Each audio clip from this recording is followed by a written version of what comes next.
Chapter 11:23. Confusion appeared on Tan Dongbang's face as he looked at Hua Xiaoheng and said in confusion, "Actually, I don't understand how he did it either." Hua Xiaoheng was speechless. "To be honest, when I first received his call, I thought someone was playing a prank on me." Tan Dongbang sighed deeply. This matter had been weighing on his mind for almost a month. From the day he received that mysterious call, he had been in a daze and felt like it was all a dream. Hua Xiaoheng pushed the pen and paper in front of him to Tan Dongbang. "What was his phone number? Write it down." Hua Xiaoheng didn't actually expect it to be a real phone number. Everyone in the Special Operations Forces knew how to use a fake phone number to call someone, so the act was definitely more authentic than real gold. But as long as there was a number, it could be traced, even if it was a fake number. Hua Xiaoheng mentally prepared himself to start with the fake number, but when he saw the number Tan Dongbang had written down, his mind still went blank for a moment. A 4-digit phone number?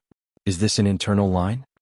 Hua Xiaoheng snapped out of his daze and twisted the paper between his fingers as he asked Tan Dongbang with a cold expression. If a 4-digit phone number could be connected, it would at most be an internal line.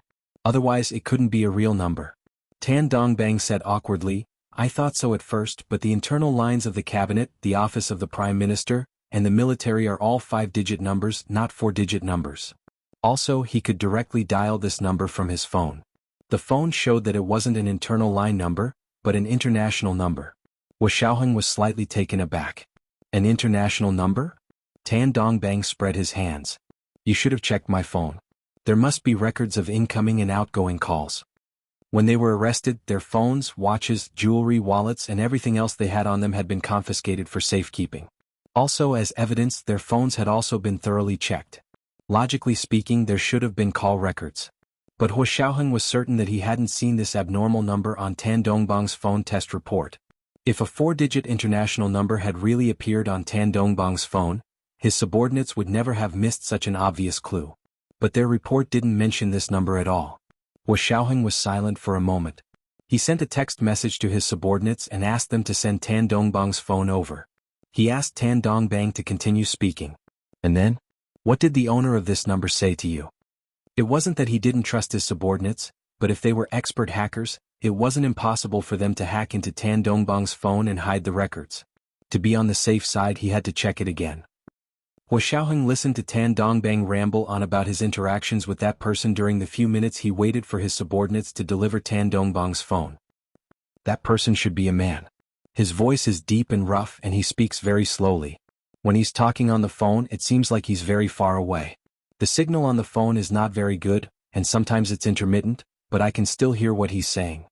Tan Dongbang recalled the miraculous experiences of the past month. "At that time I was already in despair. I wanted to give up the election and let Bai Jianxing be the Prime Minister. Just when I was at my worst, the phone call came in.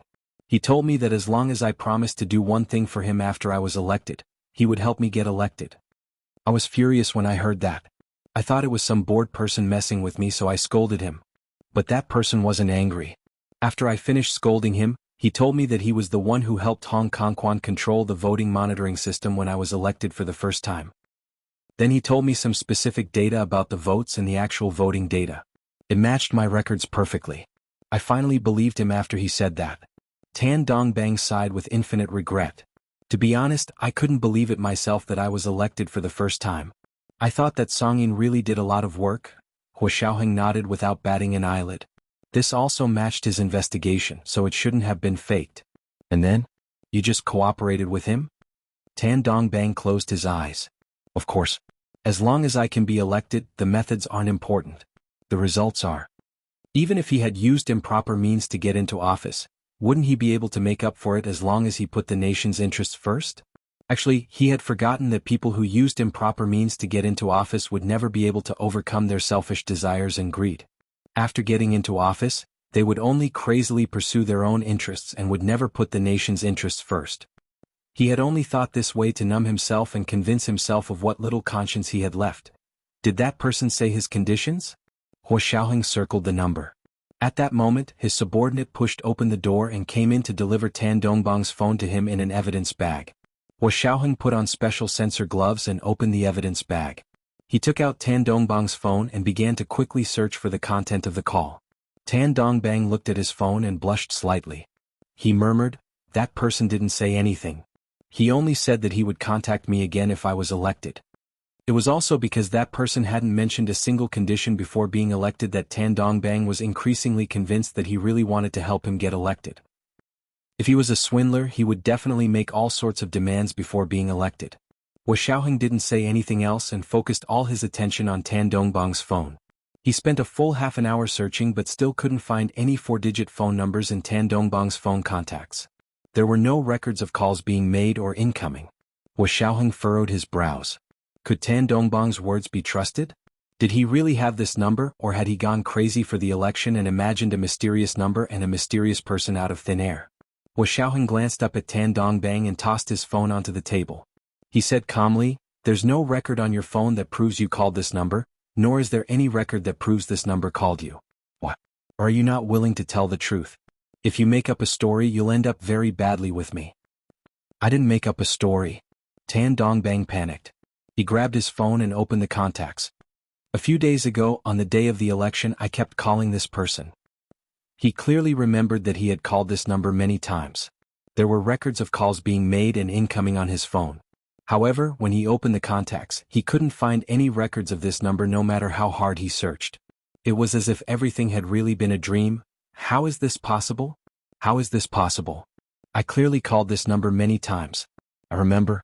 Tan Dongbang clutched his head and began to scream. He suddenly couldn't find the source of the things he thought were real in his memories.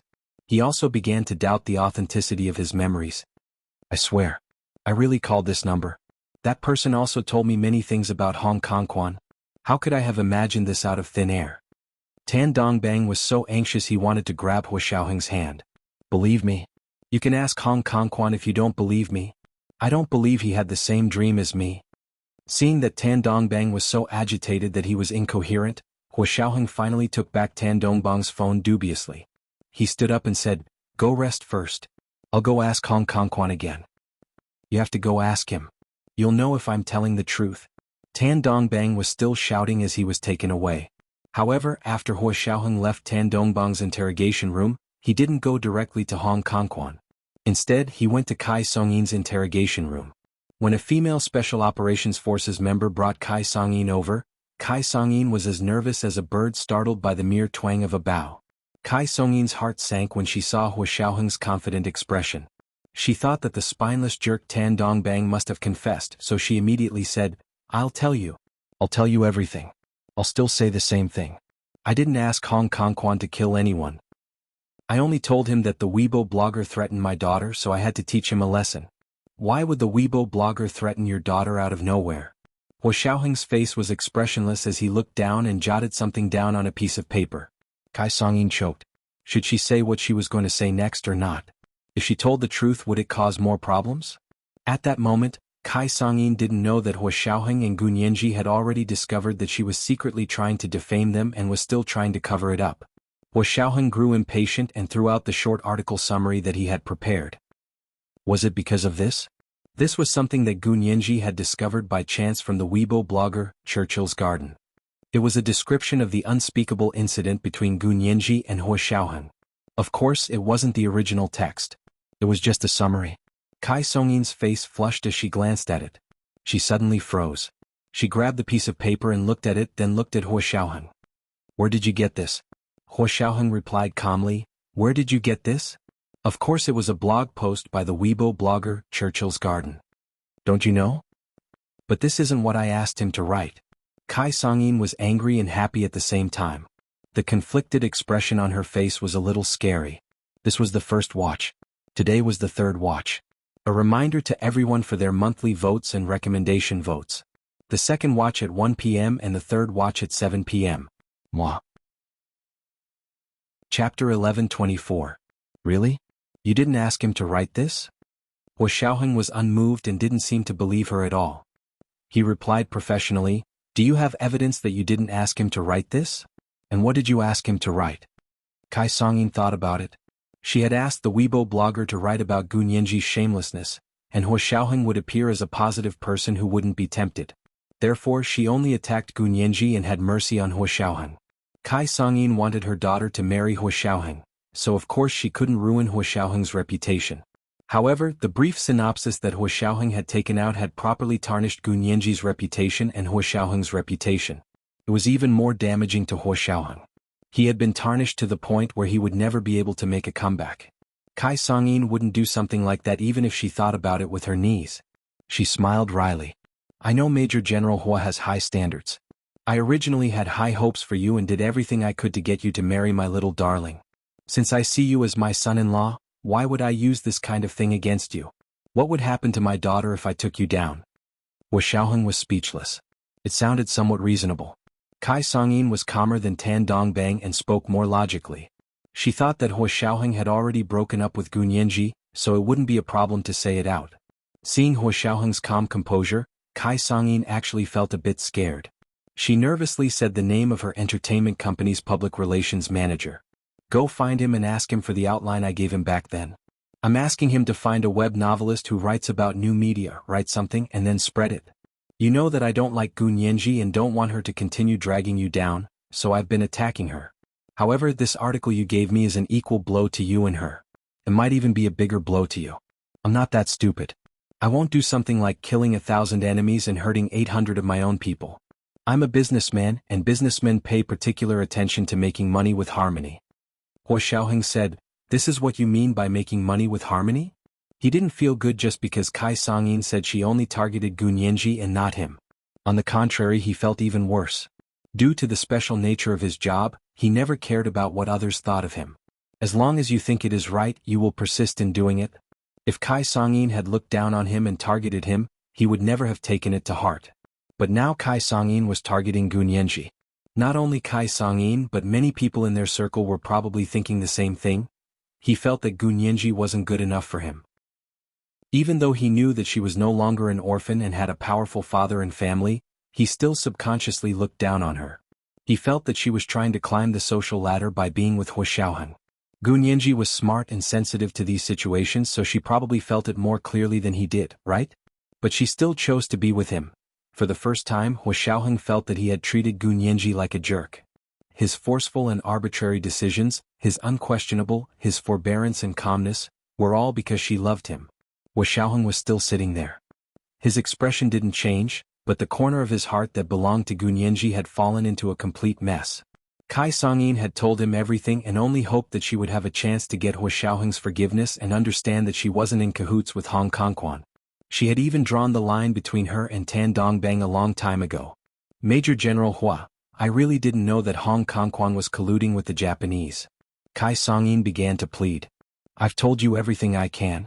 Can you give me a lenient sentence? Hua Xiaoheng looked at the message from Kai Songyin's company's public relations manager and mused, I'll go investigate your public relations manager. If you didn't lie, then there must be something wrong with your public relations manager. Kai Songyin's mouth formed an O shape and didn't close for a long time. Hua Xiaoheng came out of Kai Songyin's interrogation room and immediately applied for a search and arrest warrant to investigate the public relations manager of Kai Songyin's company. Yin Shixiang specially brought people to Kai Songyin's entertainment company and found out that the public relations manager had already resigned yesterday and was nowhere to be found. Of course, nowhere to be found was only for normal people. For people like Hua Xiaoheng, no one could be nowhere to be found, unless they were dead. Hua Xiaoheng, that person resigned yesterday. It looks like there really is something wrong. Yin Shixiang asked Hua Xiaoheng over the phone. Should we conduct a nationwide search? Hua Xiaoheng thought about it. Just freeze his bank account and credit cards. I'll see where he can run if he has no money. Roger, Chief. Yin Shixiang agreed with a smile and quickly went to the bank to request a freeze. They took the search and arrest warrant from the court and went directly to the bank. You want to freeze it? The bank's VIP account manager looked at the search and arrest warrant Yin Shixiang showed him and quickly said, This is our big client. Are you sure you didn't make a mistake? Yin Shixiang knocked on the table and said nonchalantly, Big client? How big could he be? He had done his research. The public relations manager of Kai Songyin's company was a university student from a small county. He was very smart and very capable. He had risen through the ranks rather quickly and had an annual salary of 300,000. This kind of person, no matter how rich he was, where could he go? So when the bank's VIP account manager showed Yin Shixiang the person's account balance, his eyes almost popped out of his head. How many zeros are there? I can't even count them. Yin Shixiang joked. More than 90 million? The account balance was actually 300 times his annual salary. This was a proper crime of having a large amount of wealth of unknown origin. Yes, it will soon reach 100 million. The bank's VIP account manager smiled widely. So shouldn't you check again? Maybe you got the wrong person? There's no mistake. It's him. Give me a detailed account of his bank account, starting from the day the 90 million entered his bank account. Yin Shixiang slapped the search and arrest warrant into the bank's VIP account manager's hands. Hurry up and freeze his bank account and credit cards. Don't hinder us from arresting him. His last sentence was very serious. The bank's VIP account manager didn't dare to joke around with him anymore. He quickly waved his hand and ordered his subordinates to freeze the bank account and credit cards. Less than half an hour after the freeze, an ATM in a bank branch in the imperial capital sounded an alarm. Someone was trying to withdraw money from the bank account they had just frozen at this ATM. Yin Shixiang quickly pulled up the surveillance footage of the ATM and saw that it was the public relations manager of Kai Songyin's Entertainment Limited company trying to withdraw money. XX branch? I'm from the Special Operations Forces. I have a mission that requires your cooperation. Yin Shixiang quickly mobilized the police officers patrolling near the ATM and asked them to help arrest the person. Because the arrest warrant was with Yin Shixiang, he ordered the nearby police officers to arrest the person while he quickly drove to the destination with his men. It was the second watch. It was the third watch today. A reminder for everyone's monthly votes and recommendation votes. Moi. Chapter 1125. The PR manager from Kai Songyin's entertainment company had already fled, but due to a momentary lapse in judgment, he didn't leave the imperial capital in time. When he was withdrawing money, he was escorted into a police car by a swarm of police officers. Yin Shixiang arrived with his men and immediately took over. They took him into a military vehicle and locked him up in the Special Operations Forces Suspect Building. Hong Kongquan, Tandongbang and Kai Songyin were all locked up there. Hua Xiaoheng heard that Yin Shixiang had brought the PR manager back so quickly and patted him on the shoulder. Good job, Big Xiong. I'll give you a drumstick tonight. Yin Shixiang chuckled. Hua Xiao, I don't need the drumstick. Can you give me something else? Like approving my marriage application or something? Hua Xiaoheng suddenly seemed to become selectively deaf. He said, set up the interrogation room so that Kai Songyin and her PR manager can confront each other. Of course, before that he had to interrogate the PR manager. Arriving at the PR manager's interrogation room, Hua Xiaoheng casually sat down in front of him. Why did you run? The PR manager forced himself to be calm as he pushed up his glasses. I didn't run. I resigned normally. Sir, the law doesn't say I can't resign, right? Hua Xiaoheng crossed his legs and listened to his nonsense as he flipped through the bank details brought back by Yin Shixiang. He said calmly, the law doesn't say I can't resign, but the law says that illegal assets will be confiscated, and there will be a fine and sentence. What? What illegal assets do I have? Every penny I have is earned with my own hard work. Go ask around and find out who the desperate man of Kai's entertainment company is. The PR manager was indeed a PR manager. He was very good at changing the subject. However, Hua Xiaoheng wasn't an ignorant person. He wasn't easily led astray. You worked hard to earn every penny? Including bribing a lousy writer to write this kind of article? Hua Xiaoheng slapped the short article summary on the PR manager's desk. Look at this yourself.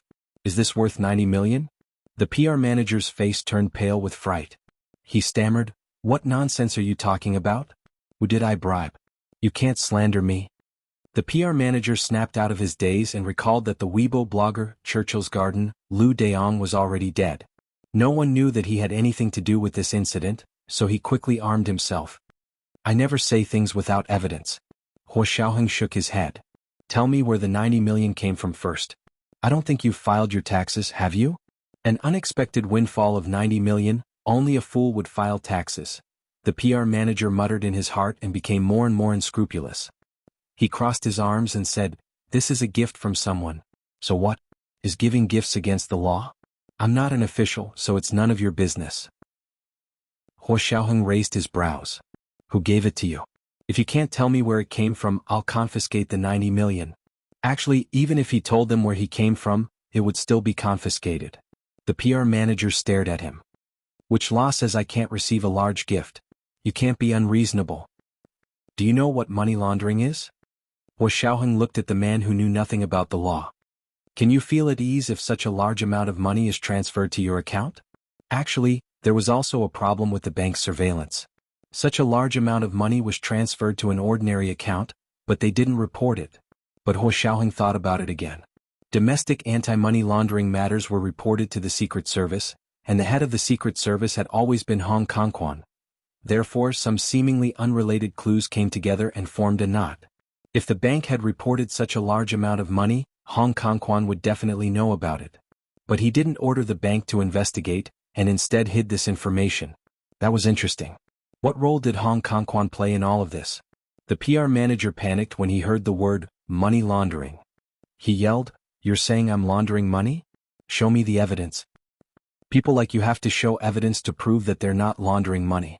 Huo Xiaoheng stared at him again, his gaze sharp as an arrow. Tell me who gave you the money. Was it Kai Songyin? The PR manager's expression changed.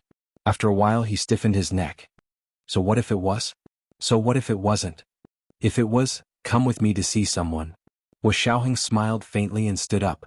He brought the PR manager to Kai Songyin's interrogation room.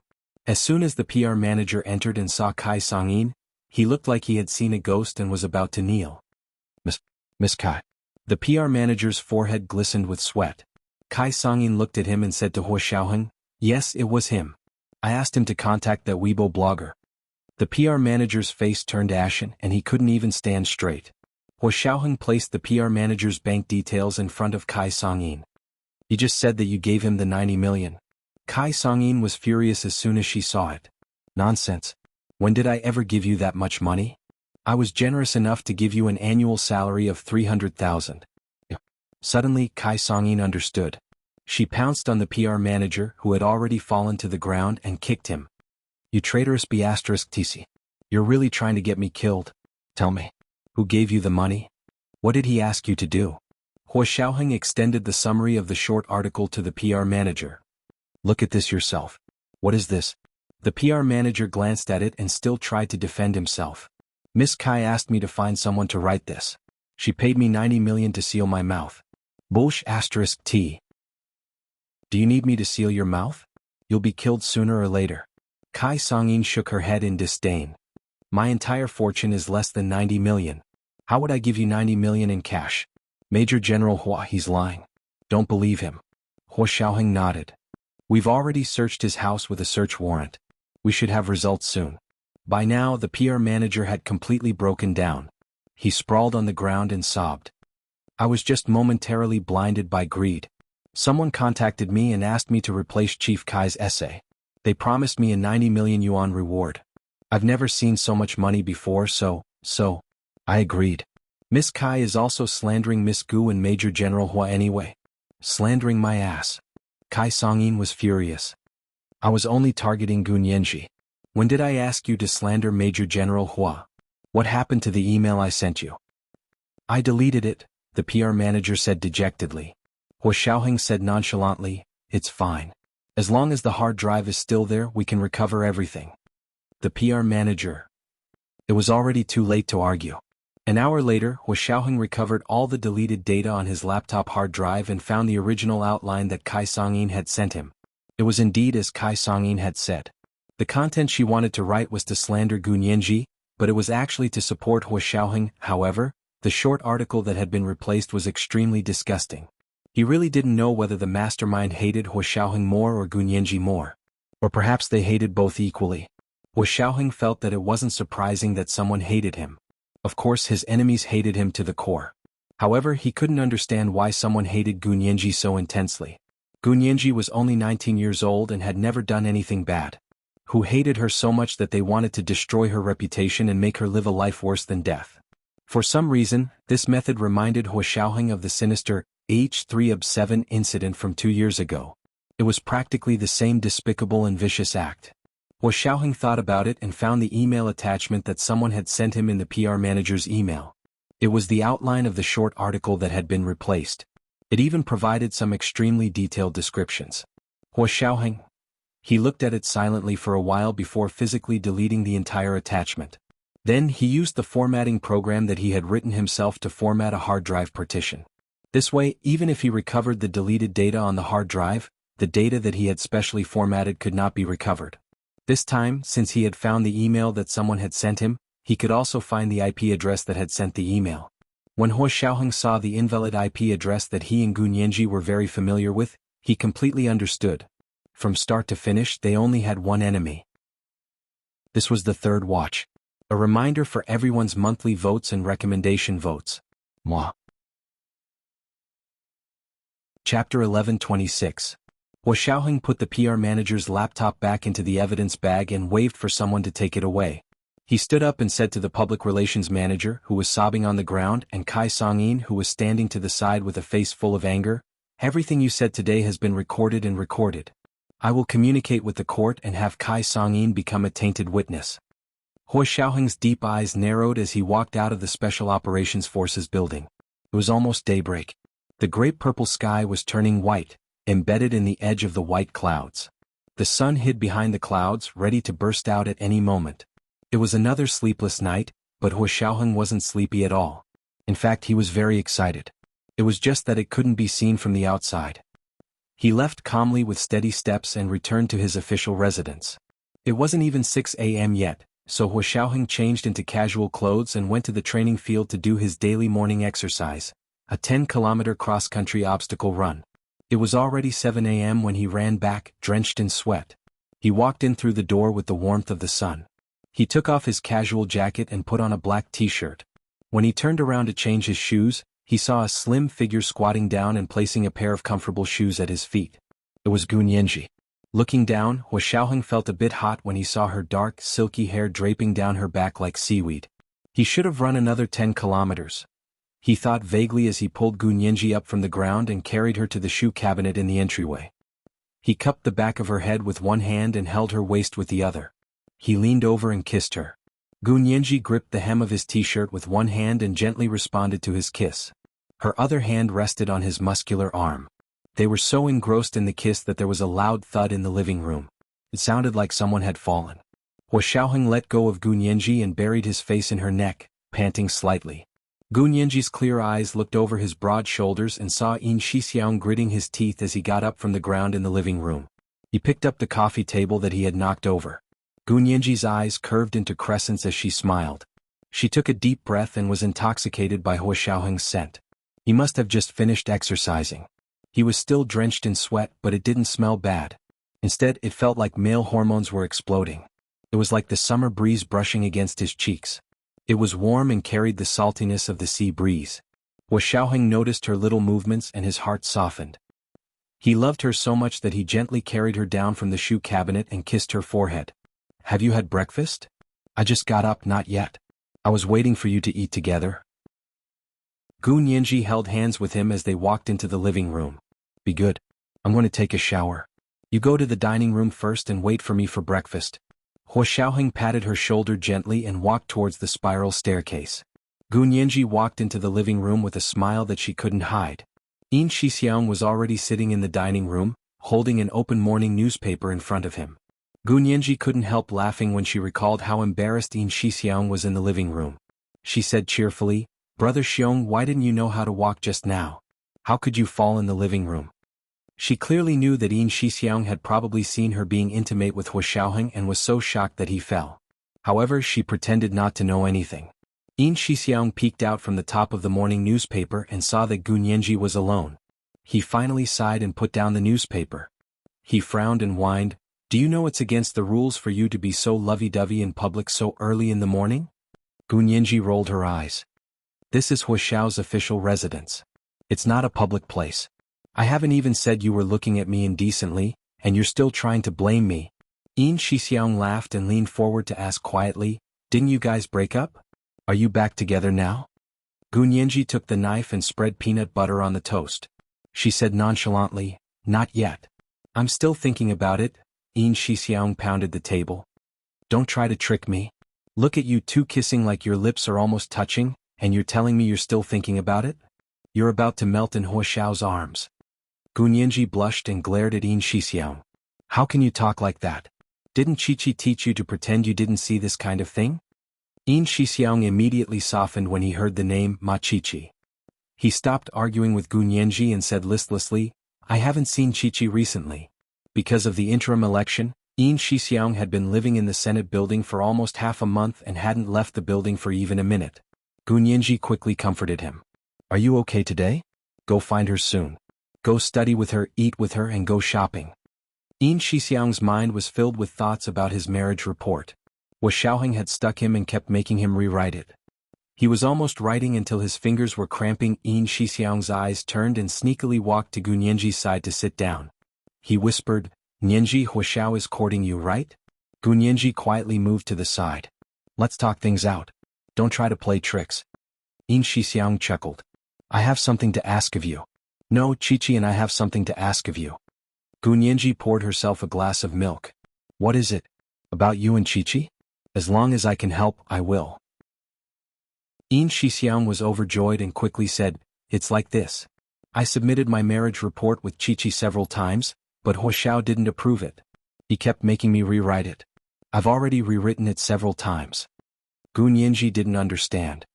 I might not be able to help with this. The marriage report is such a serious matter. I don't want to get involved.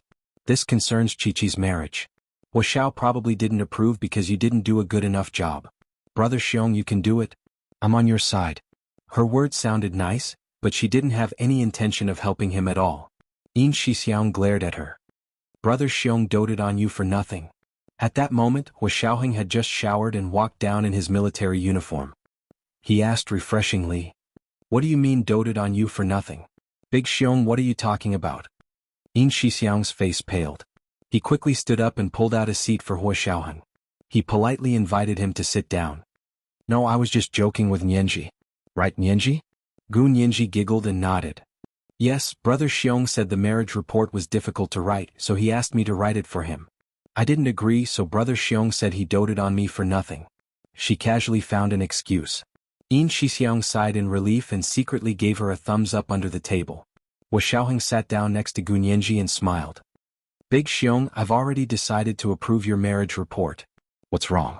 You think it's not good enough, so you want to write it a few more times? Oh, really?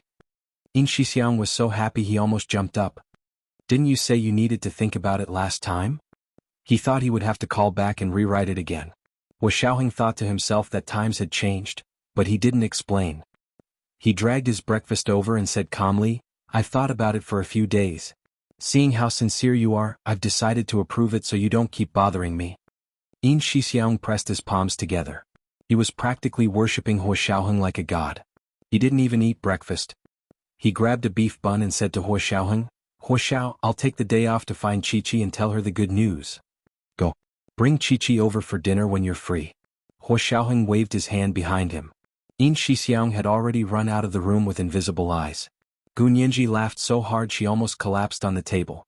Wu Xiaoheng served her a bowl of millet porridge, a crispy fried dough stick, and 2 small shrimp soup dumplings. He placed them in front of her. Gun Yinji ate 2 toasted bread slices, drank the porridge and ate the fried dough stick. Then she finished the shrimp soup dumplings on the table. After eating, she collapsed on the chair and sighed. I've gained at least 2 pounds after this breakfast. Wu Xiaoheng was speechless. His eyes swept over Gun Yinji's perky chest without batting an eyelid. He smoothly changed the topic. Do you have anything going on today? Gun Yinji shook her head. No, but I plan to go back to work at the Senate tomorrow. She had originally planned to rest for 7 to 8 days. However, she only rested for 4 to 5 days before she couldn't take it anymore. It felt terrible to have nothing to do. Wu Xiaoheng nodded. Come with me to the central control room later. There are some things I need to tell you. Gun Yinji's eyes lit up. Is it related to Hong Kongquan, Tan Dongbang and Kai Songyin? She had always wanted to know what was going on. However, this was within the scope of Wu Xiaoheng's authority. If they didn't take the initiative to say it, Gun Yinji didn't even dare to ask. Wu Xiaoheng smiled. More or less. After breakfast, Gun Yinji followed Wu Xiaoheng to the central control room. She was already very familiar with the people there. Everyone had been through things together and had fought in wars. Although it was on a battlefield that couldn't be seen, it was as thrilling as a traditional battlefield. The bond between comrades was stronger than other friendships because they had been through life and death together. Gun Yinji walked in and waved at everyone. She greeted them one by one before walking into Wu Xiaoheng's single office.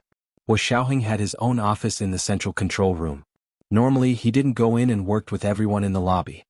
He only entered his office when he was dealing with confidential and important matters or having one-on-one meetings with his subordinates. Gu Nianji walked in and closed the office door. She sat across from Huo Xiaoheng's desk and patted her chest curiously. "What is it, Huo Xiao? Why are you so serious?" "I'm so scared." Although she said she was scared, the expression on her face actually didn't show any fear at all. Huo Xiaoheng didn't mind and turned on the computer. "Come here. I'll show you something." Gu Nianji got up and walked to Huo Xiaoheng's side to look at the computer screen with him. There were 3 widescreen screens on Huo Xiaoheng's desk. The one in the middle showed an invalid IP address. It was an invalid 4-digit number that claimed to be an international number. Gu Nianji was very familiar with the IP address. She pointed and said, "Isn't this our old friend? What's wrong? Are you also comrades with Hong Kongquan?" This was the first watch. It was the third watch today. A reminder for everyone's monthly votes and recommendation votes. The second watch at 1 p.m. and the third watch at 7 p.m. Wax. Chapter 11:27. Huo Xiaoheng nodded and moved his mouse to the invalid phone number under the invalid IP address. This phone number is said to be an international number, but a 4-digit phone number can't possibly be an international number. It's even impossible for a domestic number to be an international number. Only some internal lines might have 4 digits. However, it was common knowledge that internal lines could only be used within the company's line. It was impossible to directly use an internal line to call from outside. Gu Nianji had never seen this phone number before and was very surprised. "Oh, what's going on? We used this number to call." Huo Xiaoheng explained how Hong Kongquan and Tan Dongbang had been in contact with this number. He then said, "They both clearly said that they had received many calls from this number, and that they had also directly dialed this number to get through. But strangely, I didn't find any call records related to this invalid number on their phones. There were no records of either the calls being made or the calls being made. I also asked someone to check the records of the mobile company, but they didn't find it either." Gu Nianji thought this sounded familiar. She thought about it quietly for a while and whispered, "Huo Xiao, don't you think we've seen this situation before?" Huo Xiaoheng was speechless. Now that Gu Nianji mentioned it, Huo Xiaoheng also seemed to have some impression of it. "You mean my uncle's phone?" Gu Nianji nodded with a smile. "I remember we found text messages on that phone, but we couldn't find any source. It was as if they appeared out of thin air on a phone that had been offline for more than a decade. The mobile company also couldn't find any records. Theoretically, the mobile company should have records of all messages received or sent from a phone. There was usually no need to check, but if there was a need, it could be done in minutes." Huo Xiaoheng frowned deeply and looked at the 2 numbers for a while before asking, "Nianji, did you find the origin of this invalid IP?" Gu Nianji shook her head regretfully. "No, I tried for a long time but I didn't succeed. If it was a fake IP there was still a possibility of finding it. But an invalid IP is too ridiculous. Because it's invalid, it's like an antelope hanging its horn on the internet and completely untraceable.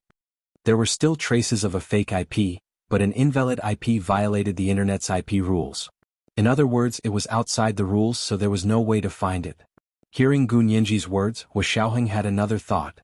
He said admiringly, "Then if we also know how to use an invalid IP to go online, then we don't have to worry about our IP being discovered, right? Isn't this the best way to protect the privacy of internet users?" Gu Nianji was used to being a hacker, so she understood immediately. His jade-like eyes lit up and he was pleasantly surprised. "That's right. Why didn't I think of that? If this invalid IP technology could achieve a breakthrough, it would definitely be a good tool for hackers. Haha, Dad doesn't have to worry about me being caught as a hacker anymore." "Who's your father?"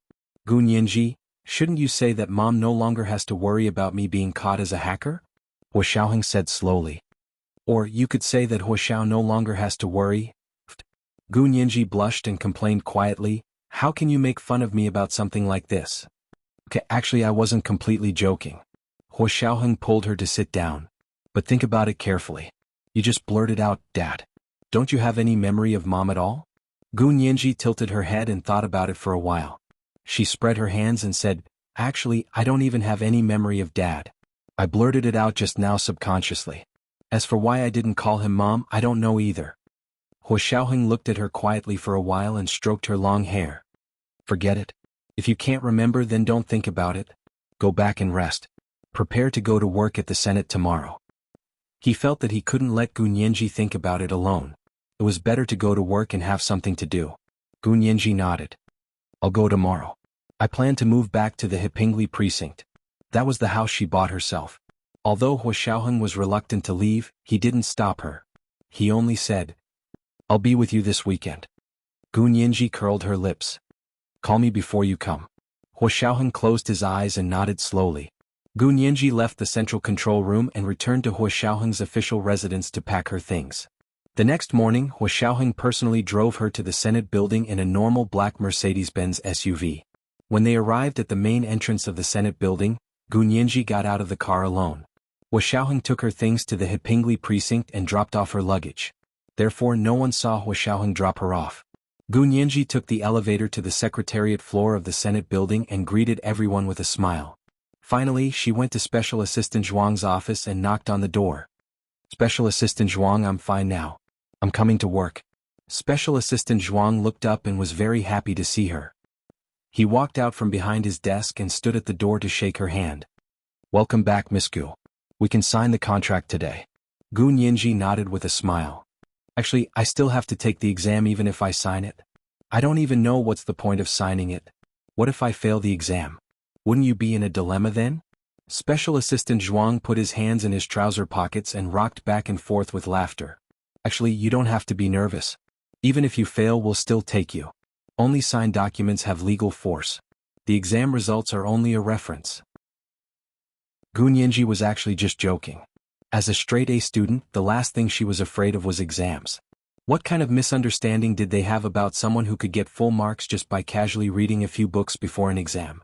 After greeting him, Gu Nianji turned around and saw Rong Mingxing standing diagonally behind her with a document bag. Gu Nianji didn't know how long she had been standing there. Gu Nianji nodded as a greeting. She didn't expect Rong Mingxing to force a smile at her. Although it was forced, it was still a smile. She was a bit timid and even took the initiative to greet her. Miss Gu, you're here. Are your injuries better? Although Gu Nianji was shocked, she didn't show it on her face. She smiled and nodded. I'm fine now. Thank you for your concern. She left without looking back. Rong Mingxing opened her mouth but didn't call out to her in the end. Not long after Gu Nianji arrived at her small office, Reinitz came to visit her. Reinitz couldn't go upstairs, so he called her from downstairs. Sirius, I'm going back to Germany tomorrow. Before I leave, I'd like to treat you to a meal to thank you for your hospitality these past few days. Reinitz's voice was a typical baritone. His tone was gentle, and the stiff German he spoke was filled with tenderness. It was like he was holding a feather and brushing it against Gu Nianji's cheek. Gu Nianji's ears burned from listening to him. She was going to refuse, but Reinitz added, Did you catch Hong Kongquan? I heard that not only did he contact the Japanese, but he also contacted the Americans. It was the second watch. It was the third watch. A reminder for everyone's monthly votes and recommendation votes. It was 7 o'clock in the evening, the third watch. Moi. Chapter 11:28. Gu Nianji vaguely knew that when Hong Kongquan escaped, he must have had something in his hands, although she didn't know what it was. That was the only way the Japanese would be willing to sacrifice their spy chain in the Wuxia Empire for so many years to send him away.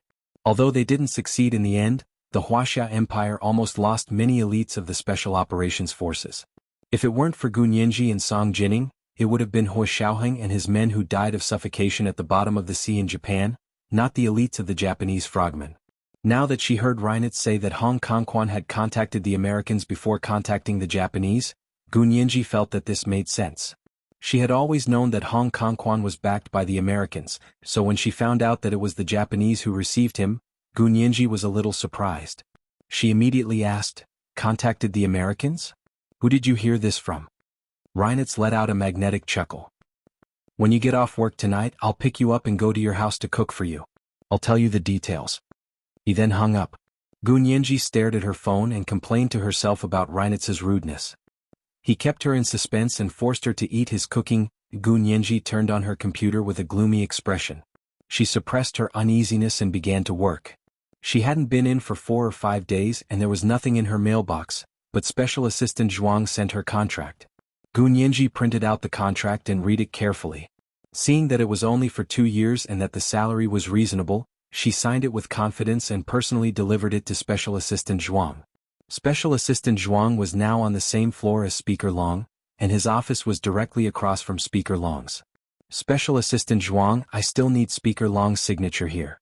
Do you want to send it over, or do you want me to ask Speaker Long to sign it myself? Gu Nianji smiled as she placed the printed and signed contract on Special Assistant Zhuang's desk. Special Assistant Zhuang took it and quickly looked at it. He signed his name first and said, "Put it here. When Speaker Long comes out of the meeting, I'll personally bring it to him for his signature." "Thank you, Special Assistant Zhuang." Gu Nianji smiled and nodded. After exchanging a few more pleasantries, she pushed the door open and left. As soon as she returned to her office, she saw Rong Mingxing standing in front of her door. Gu Nianji coughed behind her. "Miss Rong, what's the matter?" Rong Mingxing turned around abruptly and saw Gu Nianji standing behind her. Her snow-white face instantly flushed and she stammered, "Miss Gu, are you free? I have something to discuss with you." Gu Nianji nodded. "Please come in." She walked in first. Rong Mingxing followed her in and closed the office door.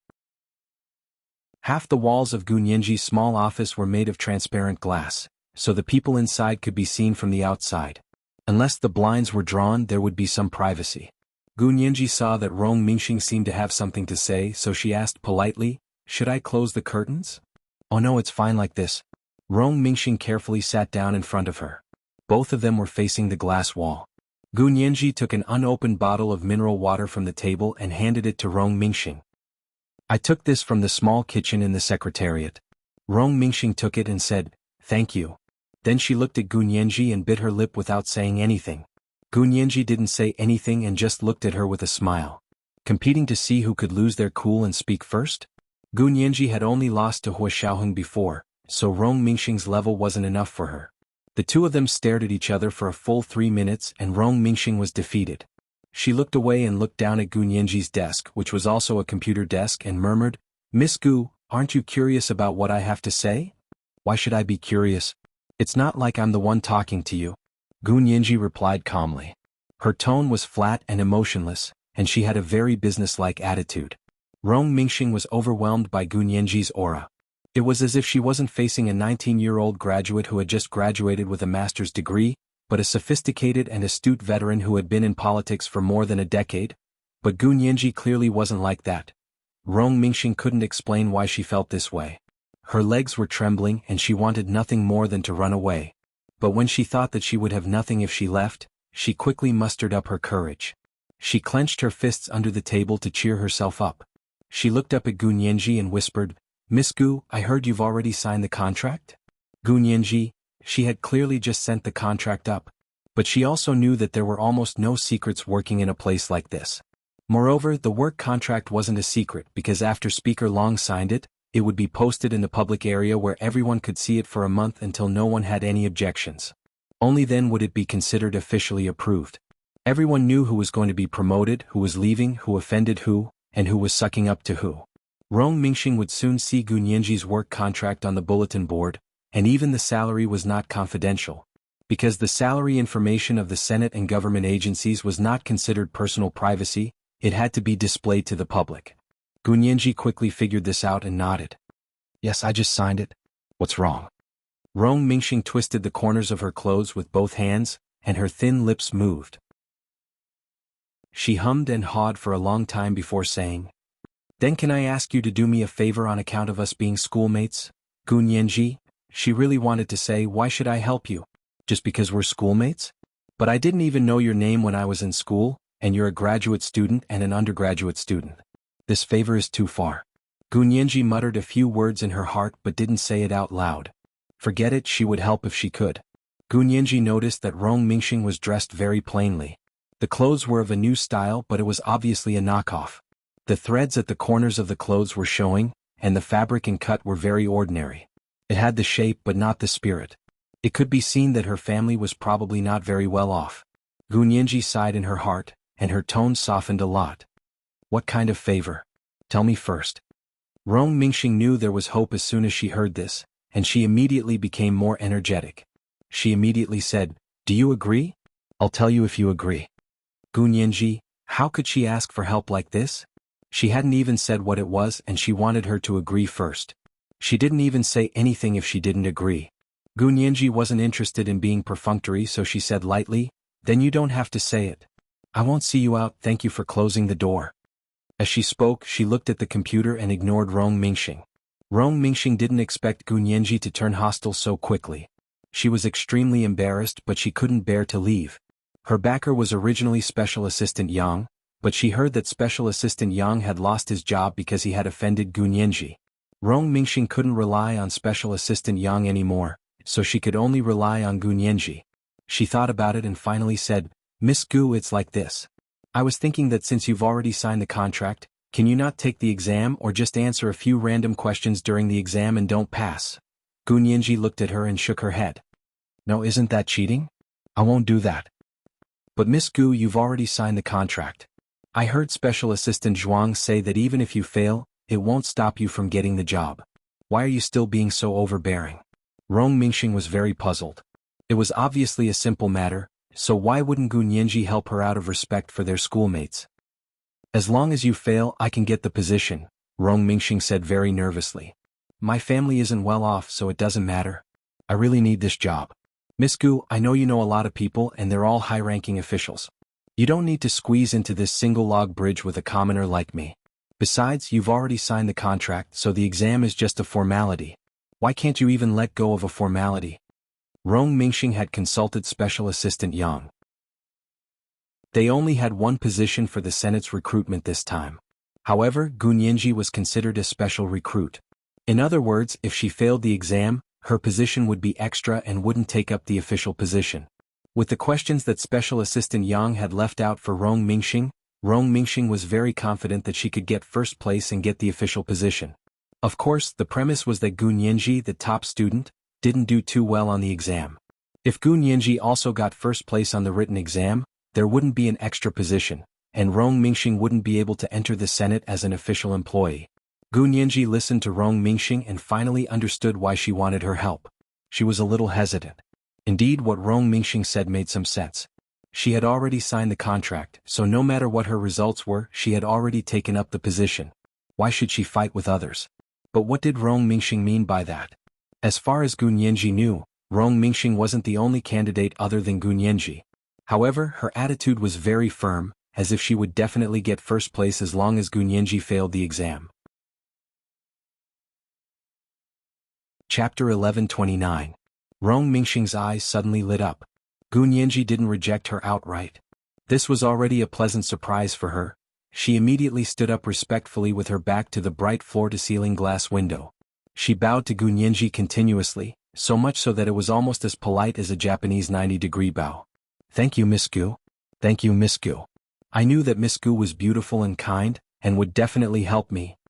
Rong Mingxing was full of praise and had a grateful expression on her face.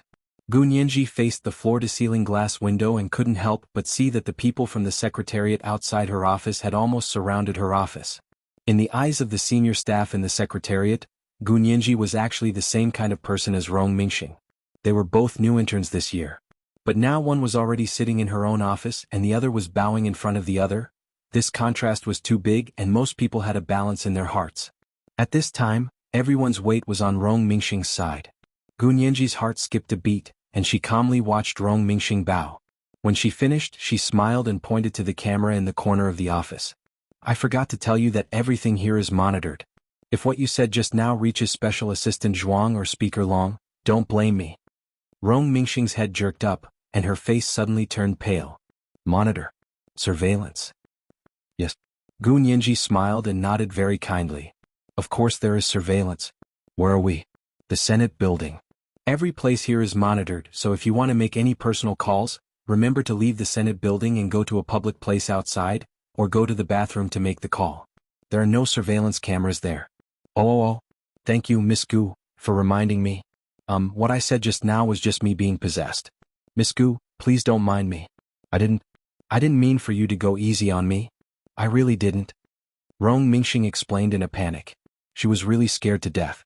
How did she know that there were surveillance cameras in Gu Nianji's private office?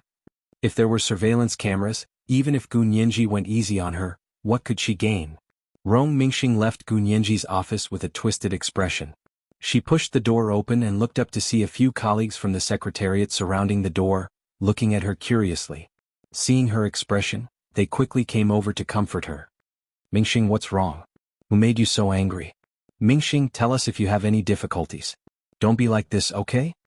A middle-aged woman took Rong Mingxing's hand and pouted towards Gun Yanji's office. Because Gun Yanji had stood up for Speaker Long and had even taken a beating for the sake of the Senate, everyone had originally been quite impressed by her. Seeing that she had yet to become a permanent employee and was already bossing around her colleagues, everyone immediately couldn't stand it anymore.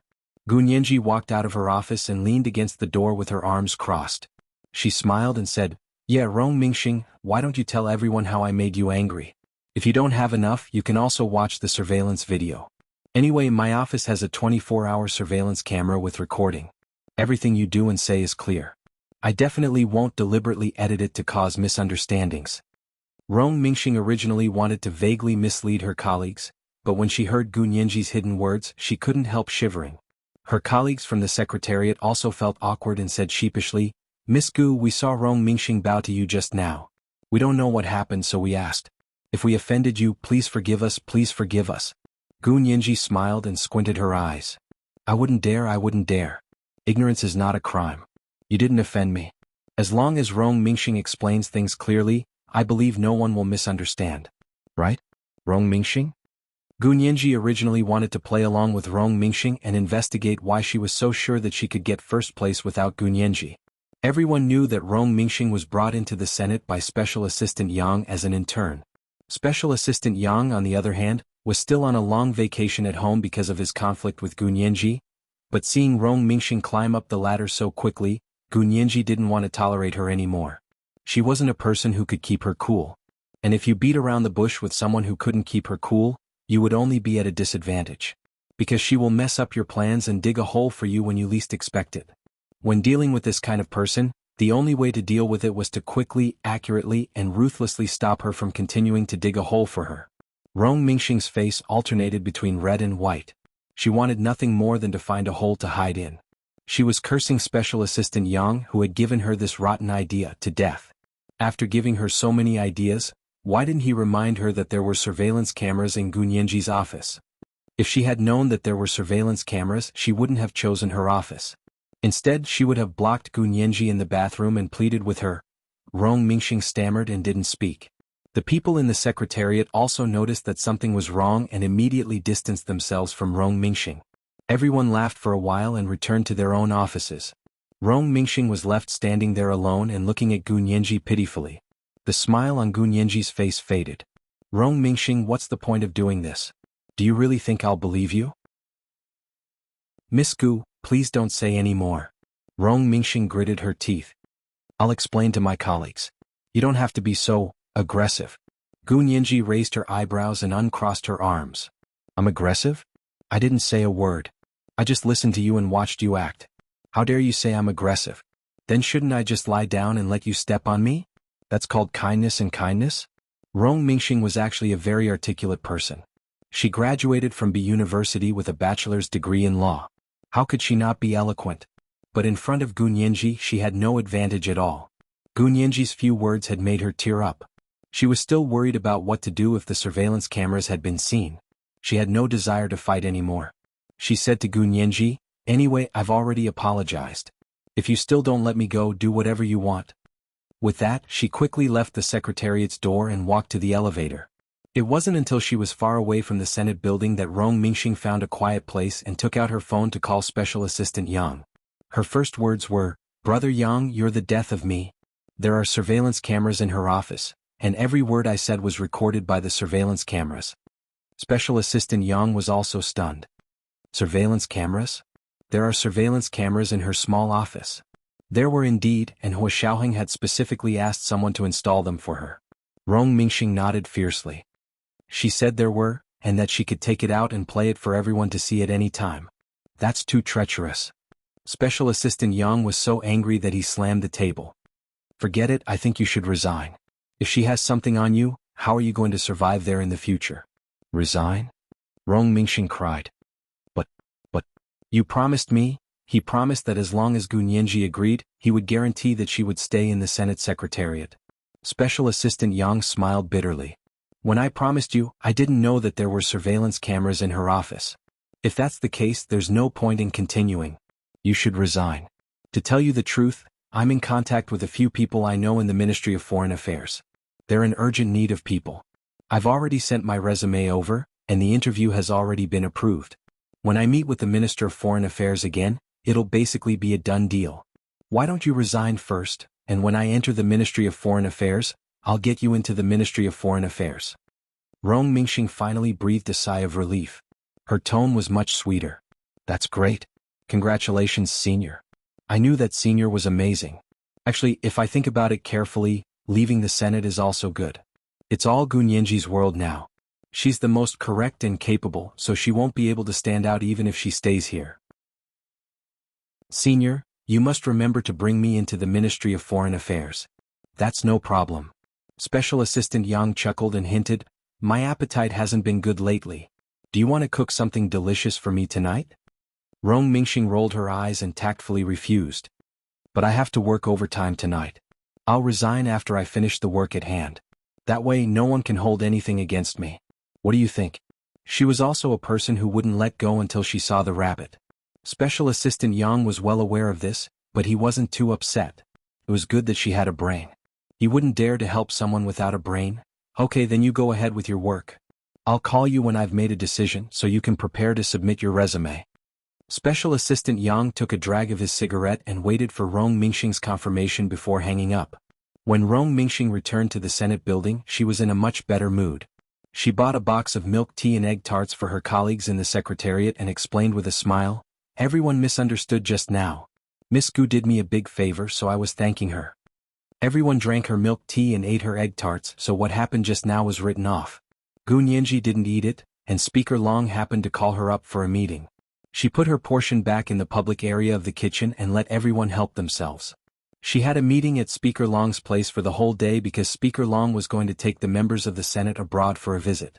It turned out that Nadu, the Speaker of the Federal House of the Indian Parliament, had personally sent a letter inviting Speaker Long to lead several members of the Wuxia Imperial Parliament to visit India. India's letter was sent on a tight schedule this time. The letter had just been delivered to Speaker Long's desk, and the date of the visit was actually April 1st. It was already March 20th, so there were only about 10 days to prepare. Speaker Long was going to visit, so he needed to confirm the personnel arrangements. Gu Nianji had to go. Gu Nianji was smart and quick-witted. Her English was good, her legal knowledge was strong, and she was eloquent. When necessary, she could act as a translator to help fight against the unscrupulous Indian reporters. Special Assistant Zhuang was cautious and meticulous. When Speaker Long wasn't around, he would stay behind to oversee things. He couldn't go. So he also needed to bring a special assistant. Someone tried to suggest Special Assistant Yang, but Speaker Long acted as if he didn't hear it and continued to ask everyone with a smile. Which other special assistant is willing to go? Speaker Long's attitude was so clear, so everyone stopped mentioning Special Assistant Yang. In the end, another senior secretary in the secretariat was decided to be promoted to special assistant to accompany Speaker Long on the visit. Everyone had a meeting until 6 o'clock in the evening. Reinitz was impatient and called. Gu Nianji quickly replied, the meeting just ended, I'll be right down. This was the first night watch. It was 3 o'clock today. It was Monday, so a reminder to everyone about the recommendation votes. The second night watch at 1 o'clock in the afternoon, and the third night watch at 7 o'clock in the evening. Moi. Chapter 11:30. It was already dark when they walked out of the Senate building. Rows of shining street lights stood perfectly straight in front of the building, illuminating the wide road in front of the building. The road in front of the Senate building was considered the internal road of the Senate, and there were Senate offices on both sides. Reinitz leaned against the door of a very sturdy-looking black Cadillac and lowered his head to light a cigarette. His blonde hair seemed to be shrouded in a faint halo under the streetlights, and his distinctive Germanic features were impeccable. Glancing at his watch, it was almost 6:30 p.m. Reinitz was a bit impatient. He frowned as he looked ahead, and when he saw that Gu Nianji had already walked over, a smile appeared on his religiously handsome face. He walked quickly to Gu Nianji and naturally bent down to help her carry her laptop bag. Gu Nianji pressed his arm and smiled. No need, this bag isn't heavy. Reinitz didn't insist and nodded like a gentleman. Okay, it's already so late. Do you often work overtime? It depends. Gu Nianji looked at Reinitz's car and gave a perfunctory reply. Xiaoheng had dropped her off in the morning, so she didn't drive herself. She had originally wanted to take a taxi back, but now she probably wouldn't have to. Reinitz opened the car door.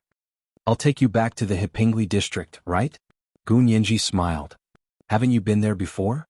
Yes, but if you go back to Major General Hua's place I can't go. Reinitz smiled very charmingly.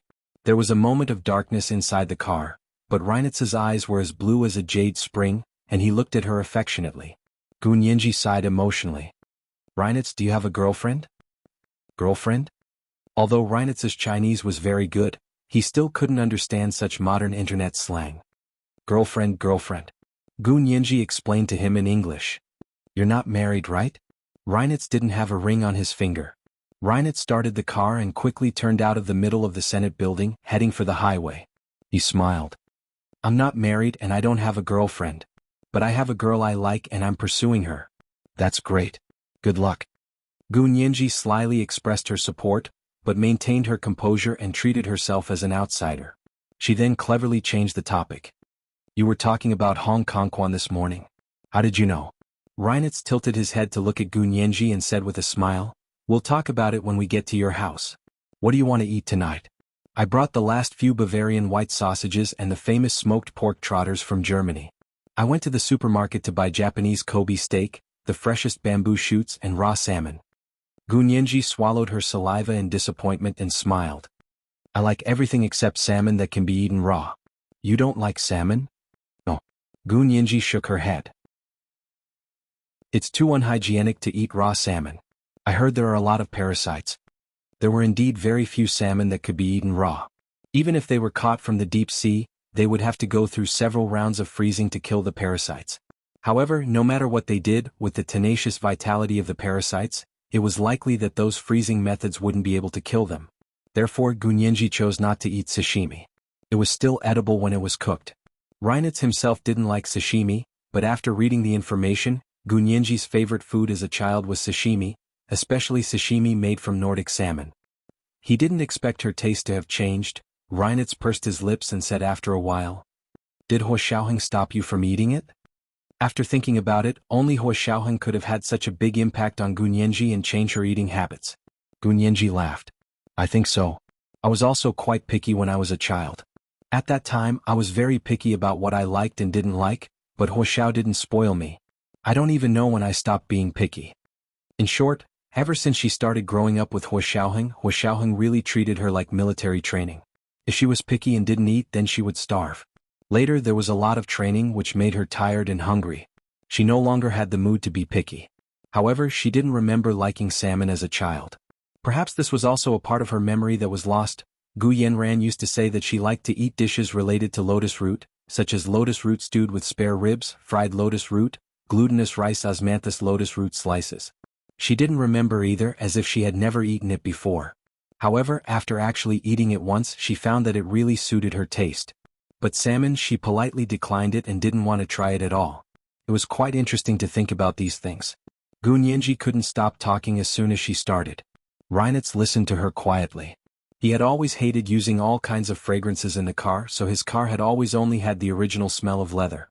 However, this time he actually felt the smell of chocolate wafting in the car. It was sweet and fragrant, but also a little bitter.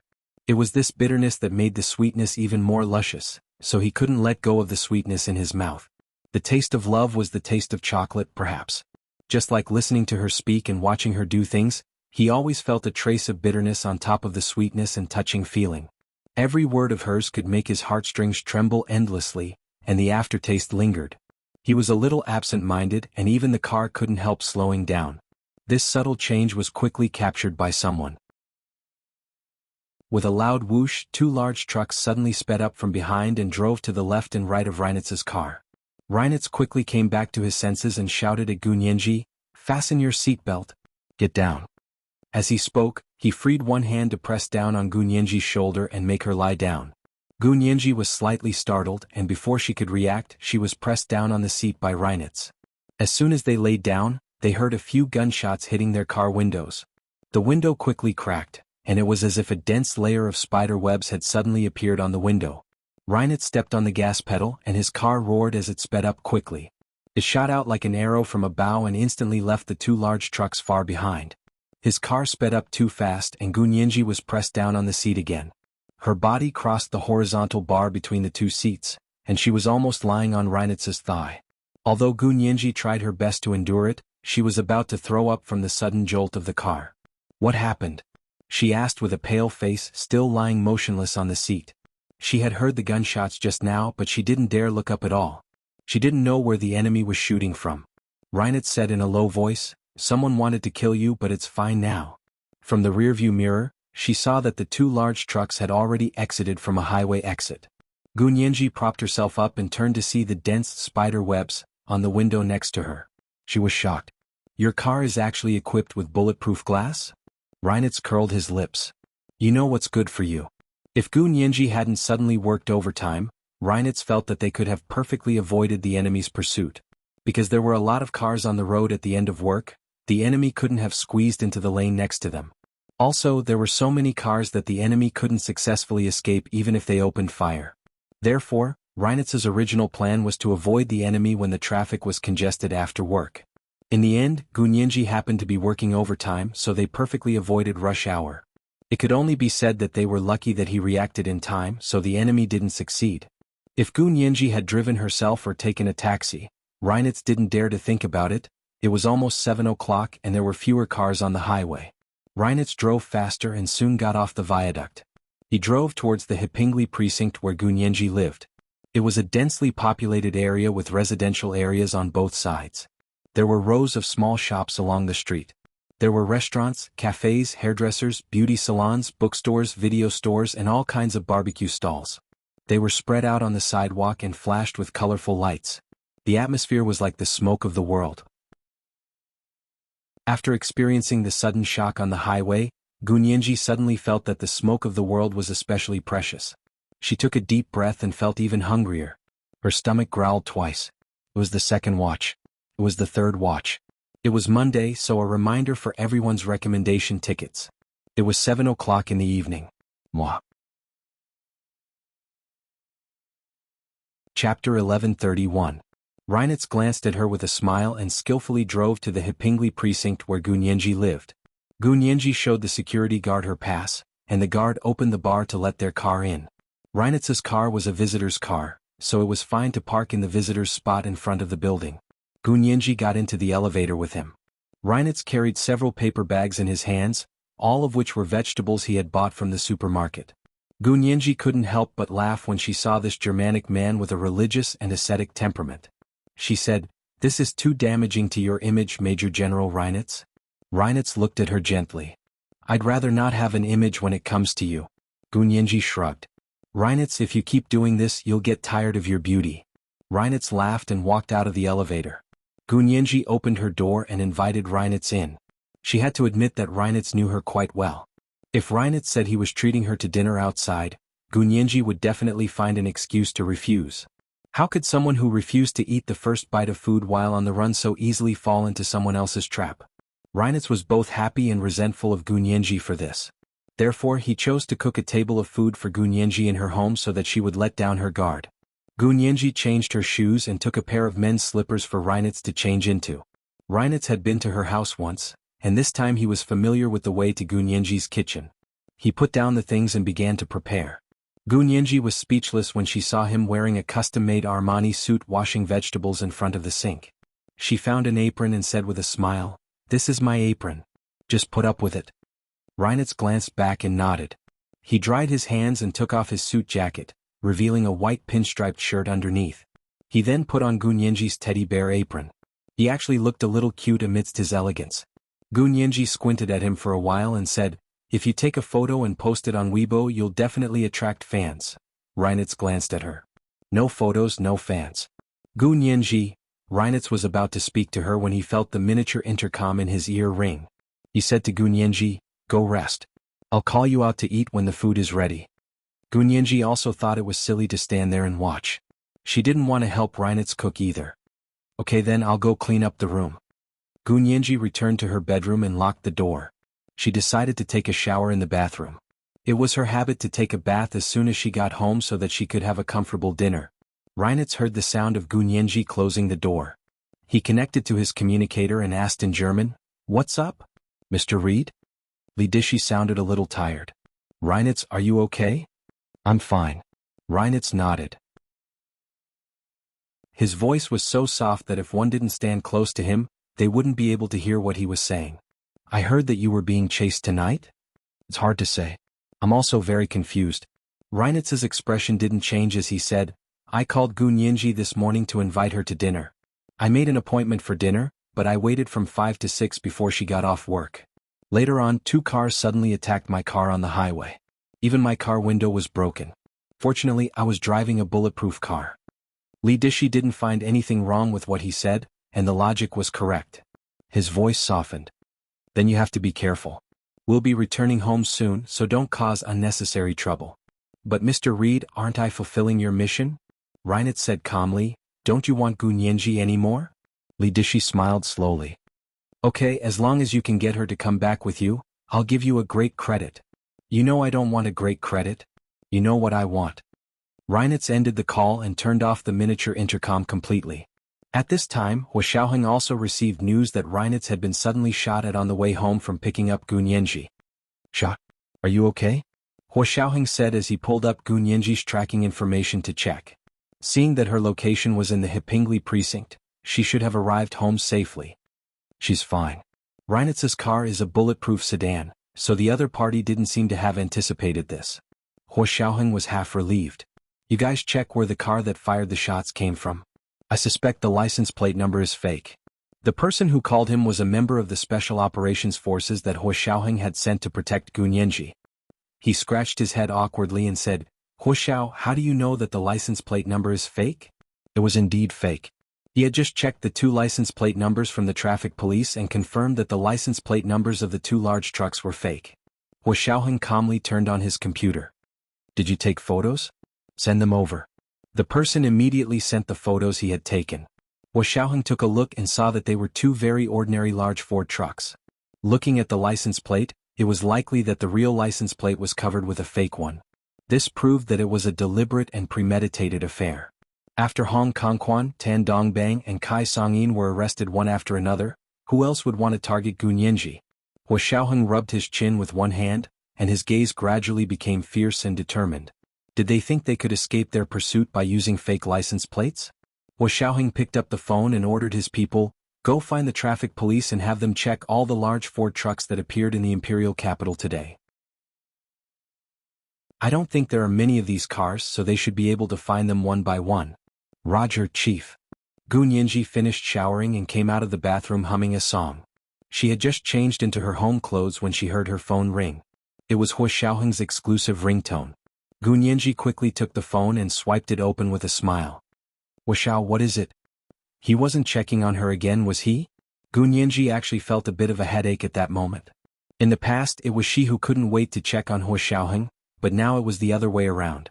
Hua Xiaoheng said calmly, Did Reinitz pick you up today? Gun Yenji was speechless. As expected. Gun Yenji nodded and said with a smile, Yes, he said he wanted to treat me to dinner and cook for me personally. He's in the kitchen right now. Hua Xiaoheng leaned back in his seat and said calmly, He said he wanted to treat you to dinner, so you agreed? He said some things about Hong Kongquan. I think it's better to talk to him. Gun Yenji didn't beat around the bush. I have a feeling that Hong Kongquan's problem is not normal. What we know is what he's willing to say. If he doesn't want to say it, then we have no way of knowing. I will investigate Hong Kongquan's situation thoroughly. Hua Xiaoheng coughed. You can't interact with people like Reinitz in private. It will violate the rules of the Senate. How about this, I'll get Big Xiong to bring Chi-Chi to you so she can try Reinitz's cooking. Gun Yenji was speechless. It was the 3rd watch. It was the 3rd watch today. It was Monday, so a reminder for everyone's recommendation tickets. Moi. Chapter 1132. Hua Xiao, Brother Xiong finally has a holiday to be with Chi-Chi. Is it really okay for you to disturb their time together like this? Gun Yenji smiled with her eyes crinkling. Her soft tone sounded annoyed, but she didn't reject him outright. Hua Xiaoheng realized that Gun Yenji's coquettish skills had improved. If this continued, it would only be a matter of time before she became a little vixen. But they were a serious military family.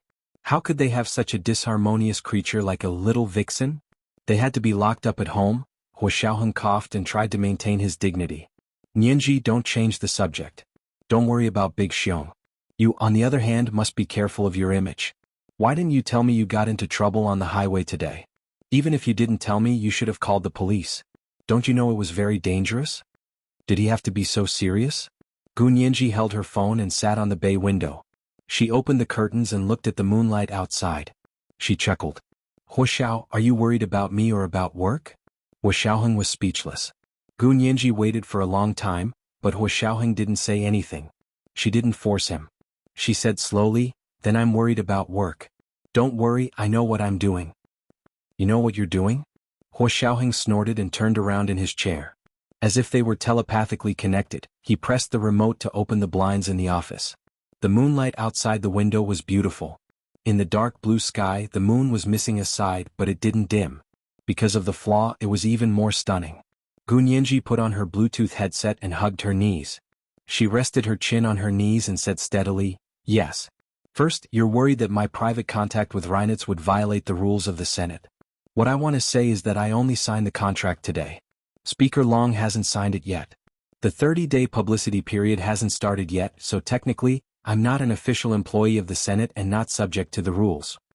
Huoxiaoheng's heart skipped a beat. The little girl had really grown up. She was becoming more mature and intelligent. She was slowly entering his world and was even more familiar with the rules than he was. Huoxiaoheng didn't know if he should be happy or sad. The moonlight outside the window was as beautiful as flowing light. In the distance, a shooting star streaked across the sky, creating a bewitching beauty. Opening the window, Huoxiaoheng gradually calmed down as the cool wind blew against his face. He looked out the window without batting an eyelid. He was also wearing a Bluetooth headset and had his hands in his trouser pockets. Under the moonlight, his face was handsome and elegant. His expression was incomparably tenacious, like a black panther hiding in the darkness. His strong body contained unlimited explosive power, but the military uniform that was buttoned up to his neck concealed all of his passion and intensity. In the face of the woman he loved, he chose to take it one step at a time. Is that so? What about the second? Huoxiaoheng's voice was calm and steady. His thick bass voice was extremely low, and just when he thought there was no turning back, his voice rose slightly at the end, bringing with it a magnetic tremor. Gu Nianji's heart uncontrollably skipped a beat again. She shook her head and opened the window as well. Looking at the moonlight that was as white as the epiphyllum, she raised her head and closed her eyes, bathing herself in the moonlight. She chuckled and said, secondly, today's accident on the highway sounds very dangerous, but compared to what I've experienced, it's really nothing worth making a fuss about. Huoxiaoheng said. Stubborn. It's not that I'm stubborn. Gu Nianji reached out and held a handful of moonlight outside the window. She played with the moonlight, and her mood gradually improved. Compared to the time when I was in the German Alps, where I couldn't even call for help, and compared to the few times when I barely escaped from chaos mathematics, I really didn't take it seriously this time. Also, I'm in my own country and I'm with you, Huoxiao. Wouldn't it be a waste of all the security measures you've arranged for me to call the police to Huoxiao? Huoxiaoheng's heart sank, but he still wasn't fooled by Gu Nianji's sophistry. He smiled faintly. Really? Isn't it because you're with Reinitz? If I call the police, the two of you will be in the headlines? Gu Nianji. Damn it. How could she even know that? With a boyfriend like this, her IQ would have been crushed to a pulp by him. Gu Nianji retracted her hand and smiled sweetly. Her mouth was like it was smeared with honey. Huoxiao, the most important reason is that I know you're by my side. That's why I'm so daring. It's all because you've spoiled me. So it's my fault. Huoxiaoheng said it as if he was blaming himself, but his tone was full of pride. Of course not. You can spoil me all you want. If I complain, it's my loss. Gu Nianji giggled. A gust of cold wind blew and she felt a bit cold. She quickly closed the window and drew the thick curtains. Hearing the sound of Gu Nianji drawing the curtains, Huoxiaoheng paused. You just opened the window? Yes, I did. The moonlight tonight is very beautiful. Gu Nianji said casually, and suddenly blushed all the way to her neck. Huoxiaoheng chuckled quietly. His voice was bone-chilling. Yes, the moonlight tonight is very beautiful. This sentence had a different meaning for lovers. Gu Nianji didn't know if Huoxiaoheng understood the hidden meaning of this sentence. Her heart pounded violently and she quickly said, if there's nothing else, I'll hang up now. I have to change. It's so cold. Huoxiaoheng composed himself and grunted. Wear more clothes. Don't catch a cold at night. With that, he hung up and called Yin Shixiang directly. At that moment, Yin Shixiang had just finished a sumptuous dinner with Ma Chichi and came out of a five-star restaurant. They took advantage of the moonlight to take a walk on the forest path to watch a movie. They were originally walking side by side, but before long, Ma Chichi realized that her hand was already in Yin Shixiang's wide palm. She secretly smiled and quietly opened her palm to compare the size of her hand with Yin Shixiang's. Yin Shixiang sensed it and his palm itched. This itch went deep into his heart and he couldn't bear to let go. He wanted to hold her hand like this and let her compare the size of their hands in his palm for the rest of her life. Only him. Countless scenes flashed through Yin Shixiang's mind. He could almost imagine the two of them with white hair walking under the moonlight while holding their grandchildren's hand. Unfortunately, an annoying ringtone of the phone broke the peace between the two of them. Yin Shixiang reluctantly took the call and said, "Huo Xiao, what's up?" Huo Xiaoheng asked first, "Big Xiong, are you with Chichi?" "Yeah." Yin Shixiang didn't understand why Huo Xiaoheng was asking about Ma Chichi. Ma Chichi looked up and looked at Yin Shixiang in confusion. Her features were bright and elegant, and her eyes were large. However, they were different from Gu Nianji's large, manga-like eyes. Ma Chichi's eyes were large and full of vigor. Yin Shixiang felt refreshed when he saw her. He held her hand with a smile and continued talking to Huo Xiaoheng. "We just finished eating and are going to the movies." Huo Xiaoheng paused and braced himself to say, "Do you want to eat again? Reinitz is making dinner at Nianji's house. I heard he prepared a lot of German cuisine." Yin Shixiang frowned and said slowly, "Huo Xiao, but we already ate." Ma Chichi looked at him excitedly and mouthed, "Is it Huo Xiao?" Yin Shixiang nodded reluctantly. Huo Xiaoheng saw that Yin Shixiang couldn't be persuaded, so he changed his target. "Okay." He hung up on Yin Shixiang and called Ma Chichi's phone. Ma Chichi was shocked to hear her phone ring. She picked it up and saw that it was Huo Xiaoheng.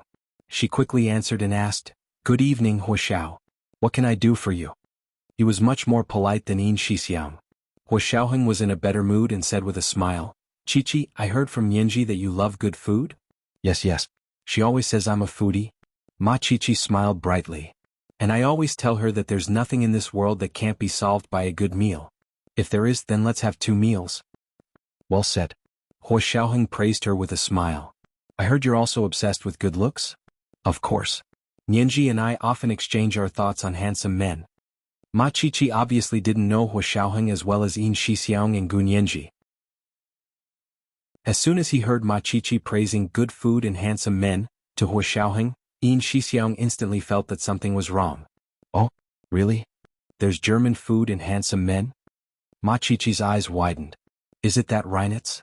Oh my, I told Nianji that it would be great if I could see him with my own eyes." "Really? There's really a chance? To eat dinner cooked by a handsome man?" This was a once-in-a-lifetime opportunity. Ma Chichi was excited. I'll go. "I heard you guys already had dinner?" Huo Xiaoheng still had a troubled expression on his face, and his tone was hesitant. "It's okay, I'm not full at all." Ma Chichi expressed that she had a good appetite and would have no problem eating a second dinner. "But you guys still have to go to the movies. Will it hold you up?" Huo Xiaoheng said deliberately as if he had seen Yin Shixiang put his ear next to Ma Chichi's phone to eavesdrop. Ma Chichi glanced at Yin Shixiang and gestured for him to calm down. She then laughed even louder. "It won't hold me up. It won't. That movie is fake. I can watch the real one now, so why would I watch a fake one?" Huo Xiaoheng's smile froze. Yin Shixiang was happy now. He took the phone from Ma Chichi and said to Huo Xiaoheng, "Huo Xiao, Chichi is straightforward and doesn't mean any harm. Don't be angry." Huo Xiaoheng closed his eyes and calmly got back to business. "Don't talk nonsense. I asked you to keep an eye on Reinitz. This is a mission. Tonight, his and Nianji's car was attacked on the highway. Go take a look at the cracks on his car, then take a photo and send it back to your colleagues to analyze the trajectory. From the trajectory they could analyze the model of the gun the assailant used. This would greatly reduce the scope of the investigation." This was the first watch. It was the third watch today. P.S. The review has started again recently so everyone knows. The second watch at 1 p.m., and the third watch at 7 p.m. Moi. Chapter 1133. Since Huo Xiaoheng mentioned the mission, Yin Shixiang didn't continue to joke around. He replied in a low voice, "Roger, Chief." After he hung up, he saw Ma Chichi looking at him with shining eyes. He was confused. "What's wrong? Is there something wrong?" It seemed like there was something inappropriate about him. Ma Chichi clasped her hands together, her big eyes almost sparkling. Big Xiong, you were so manly and handsome just now. In Shixiang was originally very upset that his girlfriend was obsessed with looks, but when he was the one she was obsessed with, it was a wonderful feeling. In Shixiang's brain heated up, and he pulled Ma Chichi over and lowered his head to kiss her. The gentle moonlight cast the silhouette of a couple hugging and kissing in the shade of the trees. It was as beautiful as a still painting. Gu Nianji hung up and found a juicy couture sapphire hoodie to wear to keep warm.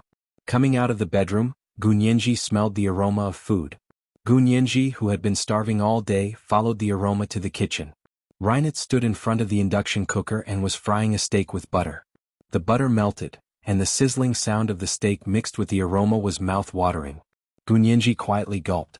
Reinitz's ears were so sharp that he could hear such a small sound. He turned to look at her. Seeing Gu Nianji's everyday attire, he couldn't help but feel a tug at his heartstrings. At that moment he thought of how he would come home from work every day to see Gu Nianji bouncing into his arms. They would kiss and cook together. After dinner they would go for a walk on the path in the Alps. The roadside was full of flowers and he would pick a handful to put in a vase. Reinitz, your steak is almost burnt, right? Gu Nianji walked to Reinitz's side and sniffled. Reinitz composed himself and smiled gently at her. It's fine, I'll eat it if it's burnt. I'll cook yours perfectly. No, actually this isn't burnt. Gu Nianji looked over. It's medium rare. How do you usually eat your steak? I used to eat medium rare, then medium rare. Reinitz smiled as he placed the Kobe steak on a plate. But this Kobe steak can be eaten raw. Gu Nianji shook her head. I don't eat it raw. Make me a well-done one. Actually, when it came to cooking, the Chinese were still the most authentic. Foreigners wanted tender meat, but they would only think of raw meat. The more raw it was, the more tender it would be because according to their method, it wouldn't be tender anymore once it was cooked. However, in Chinese cuisine, there were countless ways to cook the meat well and tender it to the point of juiciness. Of course, Gu Nianji wouldn't dampen Reinitz's enthusiasm. Plus, Reinitz's cooking skills were pretty good. At least among Germans he was considered a 5-star chef. There are Bavarian white sausages and German smoked pork trotters in the steamer over there. You can eat them after steaming and slicing them. Since you don't like sashimi, we'll leave the salmon for now. We'll use the beef gravy to make the bamboo shoots. Reinitz pointed at the large steamer next to him that hadn't heated up yet. Gu Nianji finally gave Reinitz a thumbs up. Reinitz, you're amazing. Do you German soldiers need to learn how to cook? Reinitz pursed his lips and hid his smile. He turned around and looked at the electric frying pan in front of him. After a moment of silence he said, When I was young I didn't know how to cook, so I had to starve. So I learned how to cook. Gu Nianji was speechless. Did she accidentally touch on someone else's sore spot? But she still didn't completely believe Reinitz. She looked at him suspiciously. Really? Weren't you raised by Mother Hannah? I wasn't the only one Mother Hannah raised. Reinitz still didn't turn around. His voice was very calm. Didn't you say it before? Don't you know where I grew up? Gu Nianji's heart skipped a beat. So Reinitz was really as she guessed? The Germans had adopted a few talented orphans and taught them various skills. In the end they played a role for the country? That night, Reinitz didn't directly respond to her conjecture. Now was the first time she confirmed that her conjecture was correct. A man from the Hohenzollern royal family of Germany actually had such an experience growing up. It seemed like boys really had to be raised with hardship. Not rich or poor, but raised with hardship. Only those who suffered the most hardship could become the best. Look, aren't you doing very well now? Gu Nianji patted Reinitz's shoulder and steered the topic of conversation to the direction she was interested in. You are the director of the German Federal Intelligence Service, but you seem to know a lot about the American and Japanese intelligence. Are you guys working together? Reinitz snapped back to reality and glanced at her from the corner of his eyes. Meeting her watery eyes, Reinitz actually couldn't deny it.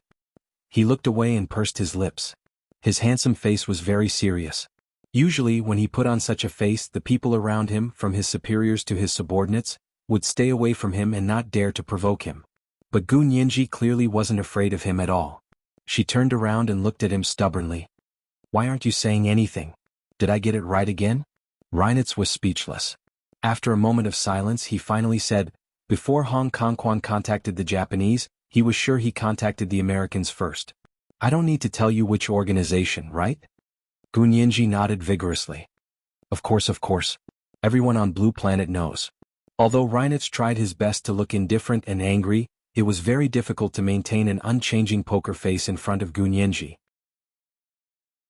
The corners of his lips curved almost imperceptibly as he continued to say, "Our agency has a cooperative relationship with the United States." He finished speaking with a sneer on his face. "Actually, I shouldn't say it like that. We don't have a cooperative relationship with the United States.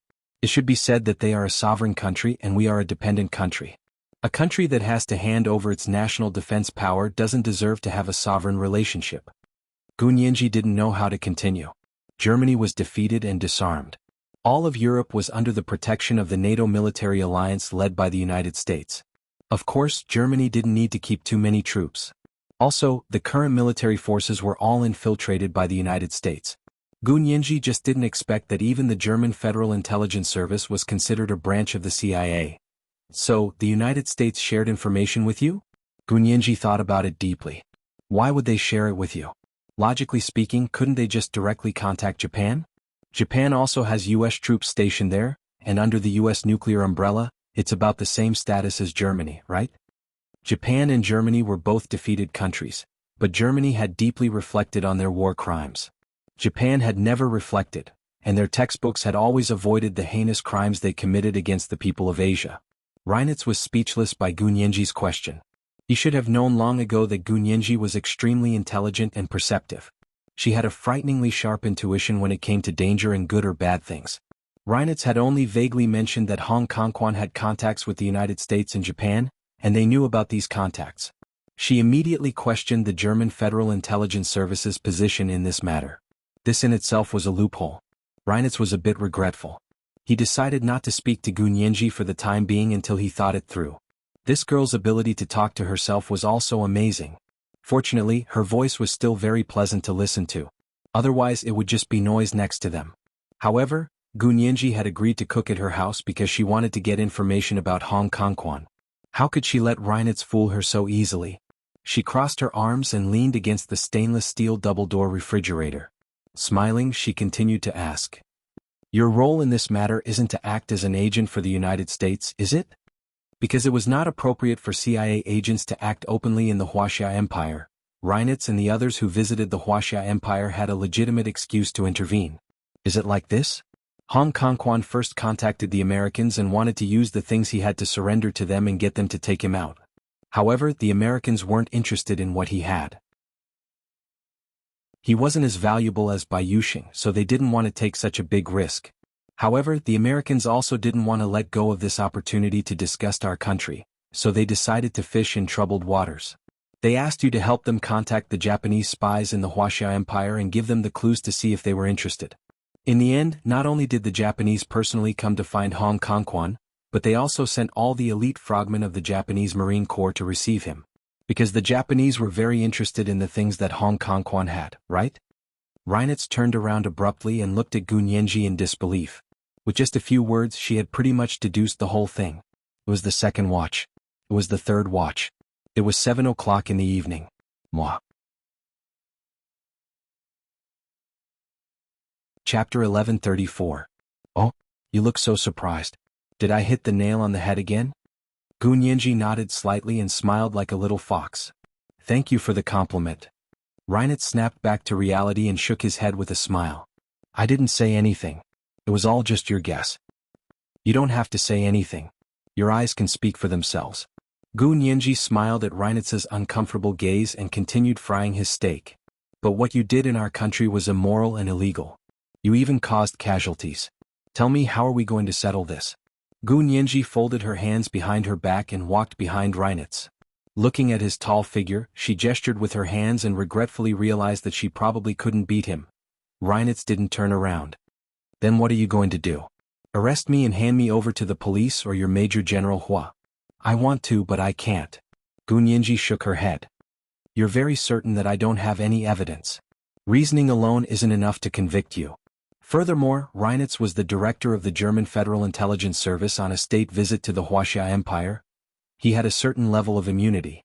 Of course, more importantly, the Wuxia Empire's biggest enemy was Japan. Germany and the United States had no intention of fighting to the death with the Wuxia Empire. But Japan was a different story. Therefore, Gunyenji decided to give Reinitz a chance based on the principle of focusing on the main issue and giving up on the secondary issues. She walked to the other side of Reinitz and smiled. However, I'm not so old-fashioned, nor do I know what's good for me. Although you made up such a big plan to deceive me in Germany. Gunyenji made a big circle with her hand. Reinitz couldn't help but glance at her and almost burst out laughing. However, he forced himself to hold it in and looked back expressionlessly at the sizzling steak in front of him. But I'm a magnanimous person, so I won't argue with you. Honestly speaking, you've helped me quite a bit. Your contributions offset your mistakes, so let's call it a draw? Gunyenji tilted her head to look at Reinitz and reached out her soft white hand. Okay. Although Reinitz knew that Gunyenji was just coaxing him because she didn't have any concrete evidence to prove that she had anything to do with Hong Kongchuan's case, he couldn't help but feel elated. Reinitz had done what Gunyenji was doing countless times. Even though he knew that these words came out of her mouth without any hint of truth, he could not help but feel happy for her lies. Reinitz was horrified. Could it be that he had unknowingly fallen so deep? Hello, Reinitz? Are you willing? Or are you planning something else? Gunyenji tilted her head to look at Reinitz and saw that his thin lips were trembling slightly. It was a very small movement, but it was still too obvious to her, who was used to analyzing Huo Xiaoheng's facial expressions. What's wrong with you? Did I say something wrong? The corners of Gunyenji's mouth twitched. Reinitz wouldn't cry, right? Then what should she do? Feeling anxious, he staggered backwards. Seeing her leave, Reinitz instinctively reached out to grab her arm, then quickly let go as if he'd been scalded by fire. Gunyenji looked at Reinitz carefully and saw that he wasn't about to cry. She breathed a sigh of relief and giggled. Thank you, I almost fell just now. Reinitz snorted and said expressionlessly, You're really good at talking to yourself. I didn't even say a word and you helped me make a lot of decisions. I was asking for your opinion. Gunyenji spread her hands. Also, what exactly did Hong Kongchuan bring to the United States and Japan to sell? Do you know? You don't know? Reinitz turned to look at her in surprise. So you're not a core member of their staff? His words were a bit hurtful, even though it was the truth. However, Gunyenji was still unhappy. What do you mean by core member? How am I not a core member? You're looking down on me? If she could say that, then she definitely wasn't. Reinitz heaved a huge sigh of relief and felt his entire being lightened up. He no longer had a poker face and smiled at Gunyenji as he winked. How would I dare to look down on you? My girl, you turned my house upside down and I didn't even say a word. He was implying that Gunyenji's pink piggy had destroyed the German Federal Intelligence Service's central control system and all the documents. Gunyenji shook her head slyly. I didn't? I'm not a naughty child. What does it have to do with me that your house was turned upside down? Both of them refused to admit to the other's accusations, so they were evenly matched. Actually, Hong Kongchuan isn't much. Their target changed a long time ago. Reinitz smiled faintly as he placed the fried steak on a plate. He drizzled a bit of flavorful sauce on it and placed a green broccoli on the side as a decoration. Gunyenji furrowed her brows and thought about it. Yeah, they didn't care about Hong Kongchuan's life at all. They wanted to trap Huo Xiaoheng and the others at the bottom of the sea. They even used such a powerful magnetic field. Gunyenji's heart skipped a beat. Why did these people want Huo Xiaoheng's life? They were willing to give up Hong Kongchuan, who was so close to being theirs, to kill Huo Xiaoheng. Just because he was the commander of the Wuxia Empire's Special Operations Forces? Was he someone like Reinitz? But there were people like that in every country. Even if Huo Xiaoheng died for his country, they would still appoint a new commander. This department wouldn't be disbanded just because of one person's death.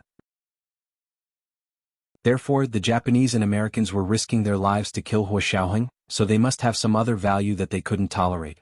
Gunyenji couldn't figure out what special value Huo Xiaoheng had that would make the Japanese and Americans hate their guts, so she stopped thinking about it for now and changed the topic to the magnetic field used by the Japanese. Reinitz, did you see the uncanny workmanship of nature on the Sea of Japan? Gunyenji helped Reinitz bring the cooked dishes to the dining room outside. Do you know how it was formed? Reinitz had been paying attention to this matter, so of course he knew about the blue-violet electric arc that suddenly appeared on the Sea of Japan, like a blue hole. He said in confusion, I know that the Americans have very powerful magnetic field technology, but I never knew that they could also create such a powerful electric field. Is it really American technology? Gunyenji heard some clues from Reinitz's words. But what is the source of the energy? As far as I know, there isn't any device in the world that can produce such a powerful electromagnetic field, right? Don't be so full of yourself. Reinitz didn't agree. Every country has their own dark technology, especially the United States. Their technology is indeed very powerful. You haven't even heard of many things, let alone seen them. But I still think that if they had such powerful energy, the United States wouldn't be what it is now. Gunyinji was very insistent. It doesn't look like it. It doesn't look like it at all. Reinitz glanced at her and thought, no matter how powerful that energy was, how could it compare to her standing in front of him? She was what they wanted the most. Her father was really a genius. It was the third watch. Today was the third watch. Good night, sweethearts. Chapter 1135. Reinitz looked at Gunyinji with an infatuated gaze. Gunyinji glanced at him and turned to leave. Are you hungry? Go eat if you're hungry. Reinitz was speechless. Do I look hungry? Yes, you look like someone who has been starving for a long time seeing delicious food. It's a bit scary. Gunyinji giggled as she sat down in the dining room. Reinitz rubbed his nose and brought out the last plate of fried steak to place on the dining table in front of him. Gunyinji took out the red wine Reinitz brought and filled his glass. She poured a glass of grape juice for herself. She would never drink in front of Reinitz. Reinitz seemed to know her habits and didn't force her. He smiled and raised his glass. Cheers. Cheers. Gunyinji raised her glass of grape wine. She had just taken a sip when her phone rang. Gunyinji picked it up to see it was Ma Chichi. She hadn't contacted Ma Chichi in a long time. Gunyinji swiped open the phone without hesitation and smiled. Chichi? Nyenji, are you home? I'm at the entrance of your neighborhood. Tell the property management to let me in. Ma Chichi's cheerful voice came from the phone. Gunyinji quickly said, Okay, I'll call the property management. She called the security guard at the entrance and said, Chichi is my good friend. Please let her in. The security guard's phone showed her address. Seeing that she was a resident in the neighborhood and had permission, he let Ma Chichi and Yin Shixiang in. Yin Shixiang drove to the underground parking lot of Gunyinji's apartment building and said to Ma Chichi, Go up first. I'll take a few photos. Ma Chichi nodded. Then hurry up. I'll go now. After Ma Chichi left, Yin Shixiang found Reinitz's car and walked over to take a closer look at the car window. It was actually bulletproof glass. The texture of the car was also extraordinary. It was obviously bulletproof. Thinking about it, the car of the director of the German Federal Intelligence Service had to be bulletproof. Yin Shixiang didn't find it strange anymore. He took out a high-resolution professional camera and took hundreds of photos of the ballistic crack on the car window to take back with him. Ma Chichi went to Gunyinji's door and rang the doorbell. Gunyinji opened the door and flashed her a big smile.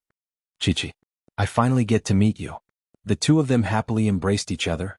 Reinitz put his hands in his trouser pockets and followed behind Gunyinji. He smiled and said, Who is this? He spoke English with a British accent. Ma Chichi was stunned. She looked up and saw a handsome man with blonde hair and blue eyes. His facial features were as exquisite as an ancient Greek sculpture. Although he was smiling, the faint aloofness made him seem unapproachable, as if he was 1,000 miles away. But a Prince Charming was supposed to be high and mighty and be worshipped by others. Ma Chichi's eyes instantly lit up. She pulled Gunyinji's hand and spun her around. She asked Reinitz, Nyenji, you're amazing. You hid a handsome man in your house and didn't even inform me. Gunyinji felt speechless. She smiled awkwardly and introduced her to the two of them. This is Ma Chichi, my roommate in grad school. This is Major General Reinitz. You've seen him on TV before. Ma Chichi enthusiastically extended her hand. Major General Reinitz? Nice to meet you. Reinitz pursed his lips into a smile and bowed slightly. Hello. He didn't shake her hand. It seemed like he was a bit of a neat freak. Ma Chichi only felt that he was even more mysterious and alluring. Reinitz turned to go in first. Ma Chichi excitedly whispered to Gunyinji, Oh Nyenji, this person is so handsome. Where did you find such a handsome man? Gunyinji pouted and pinched Ma Chichi. She whispered, It's okay. I've seen more handsome people. Be careful. If Brother Xiong finds out, he'll definitely teach you a lesson. Ma Chichi quickly said, Big Xiong is here too. He'll come up later. Let me be infatuated with him before he comes up. When he comes up, I promise I won't even look at him out of the corner of my eye. Okay. You go be infatuated. Gunyinji was amused. What do you want to eat? Today we have Bavarian white sausages, German smoked pork trotters, pan-fried beef, and sauced bamboo shoots.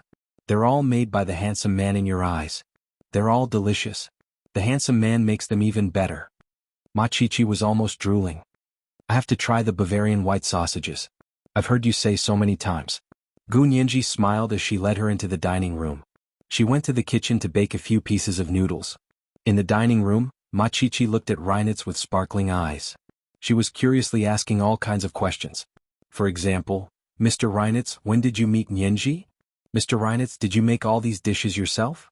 Why did you think of coming to Nianji's house to cook for her? Why didn't you ask her out for dinner? Reinitz sat in his chair with his back ramrod straight. There was a slight smile on his face, but it wasn't obvious. He maintained his politeness and didn't answer. He sipped his red wine. Gu Nianji had never seen Reinitz so polite and distant. She furrowed her brows when she saw him being so distant and unapproachable. From the first time she met Reinitz, he had been warm, gentle, and special to her. She had thought that was just his nature. Now it seemed that it was because she was his mission and target. Therefore, his attitude toward Ma Chichi was the norm for someone like him. Without value, he didn't even deserve a smile. Ma Chichi asked a bunch of questions, but Reinitz didn't answer. She got bored. Although the handsome man was handsome, a bad attitude would reduce his attractiveness. Ma Chichi wasn't a masochist, so her enthusiasm quickly faded. Gu Nianji walked over with a plate of freshly baked bread. She placed it on the table in front of Ma Chichi and said with a smile, "Use this with the Bavarian white sausages. It's very flavorful." Ma Chichi took a piece of freshly baked bread and picked up a piece of white sausage to eat. It's really delicious. This bread has a special fragrance. It goes very well with the white sausage. Oh no, my weight loss plan is ruined. Nianji, I'm telling you, my weight loss plan this month is ruined. You have to take responsibility. However, despite complaining, Ma Chichi didn't stop eating. She ate several slices of bread and 7 or 8 pieces of white sausage. Reinitz looked at Ma Chichi eating so happily and looked down indifferently to take another sip of red wine. He got up and said to Gu Nianji, "It's getting late. I have to go back. Thank you for your hospitality. You have to let me know if you have the chance to come to Germany in the future." They had been in the Wuxia Empire for a few days, so it was time to go back. Gu Nianji didn't keep him. She stood up with a smile. "You prepared all this. I didn't treat you. I'll take you out for roast duck next time you come here." "Okay, it's a deal," Reinitz said politely as he reached out to shake Gu Nianji's hand. Gu Nianji shook his hand and noticed that he had secretly stuffed a ball of paper into her palm. Gu Nianji quietly shook his hand. "I'll walk you out." Gu Nianji put on her coat and said to Ma Chichi, "Make yourself at home, Chichi. I'll be right back." It's fine. I won't stand on ceremony with you." Ma Chichi smiled. She was already planning to take credit from Hu Xiaoheng. As soon as Gu Nianji and Reinitz left the house, Ma Chichi called Hu Xiaoheng. Hu Xiaoheng immediately picked up. "Chichi? Hu Xiao, you have to thank Big Xiong and me. We just got here and Reinitz left." Ma Chichi giggled and even opened the video on her phone for Hu Xiaoheng to see. "Look, this is Reinitz's cooking. He only ate a little before leaving." Hu Xiaoheng looked at the dinner on the phone and memorized the dishes. "Thank you, Chichi. Where's Big Xiong?" He didn't see Yin Shixiang in the camera. Big Xiong is still in the parking lot. Ma Chichi turned off the video. "Okay, I have to wait for Nianji and Big Xiong to come back." Gu Nianji and Reinitz walked into the apartment elevator together. Gu Nianji looked at the numbers on the elevator and asked dryly, "What did you give me?" "I think it's what you need the most." Reinitz put his hands in his coat pockets. He was very tall, so when he stood next to Gu Nianji and looked at her at eye level, he could see the hair curls on top of Gu Nianji's head. Her hair was extremely black, and it made her scalp look even whiter under the curls. Gu Nianji smiled. "I need a lot of things. How do you know what I need the most?" "Really? If you don't need it, you can throw it away." Reinitz didn't seem to be in the mood to talk anymore. His face was a bit listless. Gu Nianji was secretly amazed and didn't say anything else. She walked Reinitz all the way to the underground parking lot, and as soon as she stepped out of the elevator she saw Yin Shixiang face to face. Gu Nianji was pleasantly surprised. "Brother Xiong, what took you so long? Chichi was waiting for you."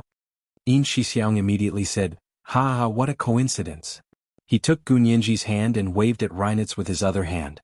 "Major General Reinitz, it's a pleasure to meet you. But don't sneak around to see Nianji like this in the future. You'll make her make mistakes." "Really? I'm that charming? I can make her make mistakes?" Reinitz looked at Gu Nianji with a half smile. I thought Sirius didn't think I was charming enough. Gun Yinji was speechless. Did he hear her whispering to Ma Chichi? It was no wonder that his nose and his eyes were not his eyes. He was so aloof and distant that he could fly to the heavens, but would he be that petty? As the head of Germany's intelligence agency, are you sure you're not pretending? Gun Yinji rolled her eyes in her mind, but she still smiled and said, no way. Major General Reinitz is shockingly charming, just like Apollo. Women want to worship you when they see you. Really? Reinitz smiled. You can do it too? I can do it too. Gun Yinji cocked her head and smiled. I'll burn 3 sticks of incense every day and worship you with fresh flowers, water, and fruits. Yin Shixiang couldn't take it anymore and dove into the elevator. He was shaking from holding back his laughter. This was the first watch. It was the third watch today. A reminder for monthly votes and recommendation votes. The second watch at 1 in the afternoon and the third watch at 7 in the evening. Wax.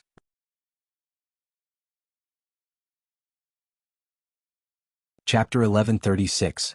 Reinitz had only recently learned Mandarin, so he didn't understand what Gun Yinji was saying at all.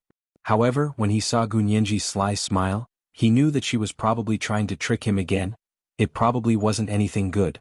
However, even though he knew she was tricking him, he still listened happily. He couldn't be any better. Reinitz nodded. You like flowers and fruits? I'll bring them to you every day when you come to Germany. Gun Yinji was speechless. Yin Shixiang helped her out in the elevator. Yinji, are you coming in? Gun Yinji quickly waved at Reinitz.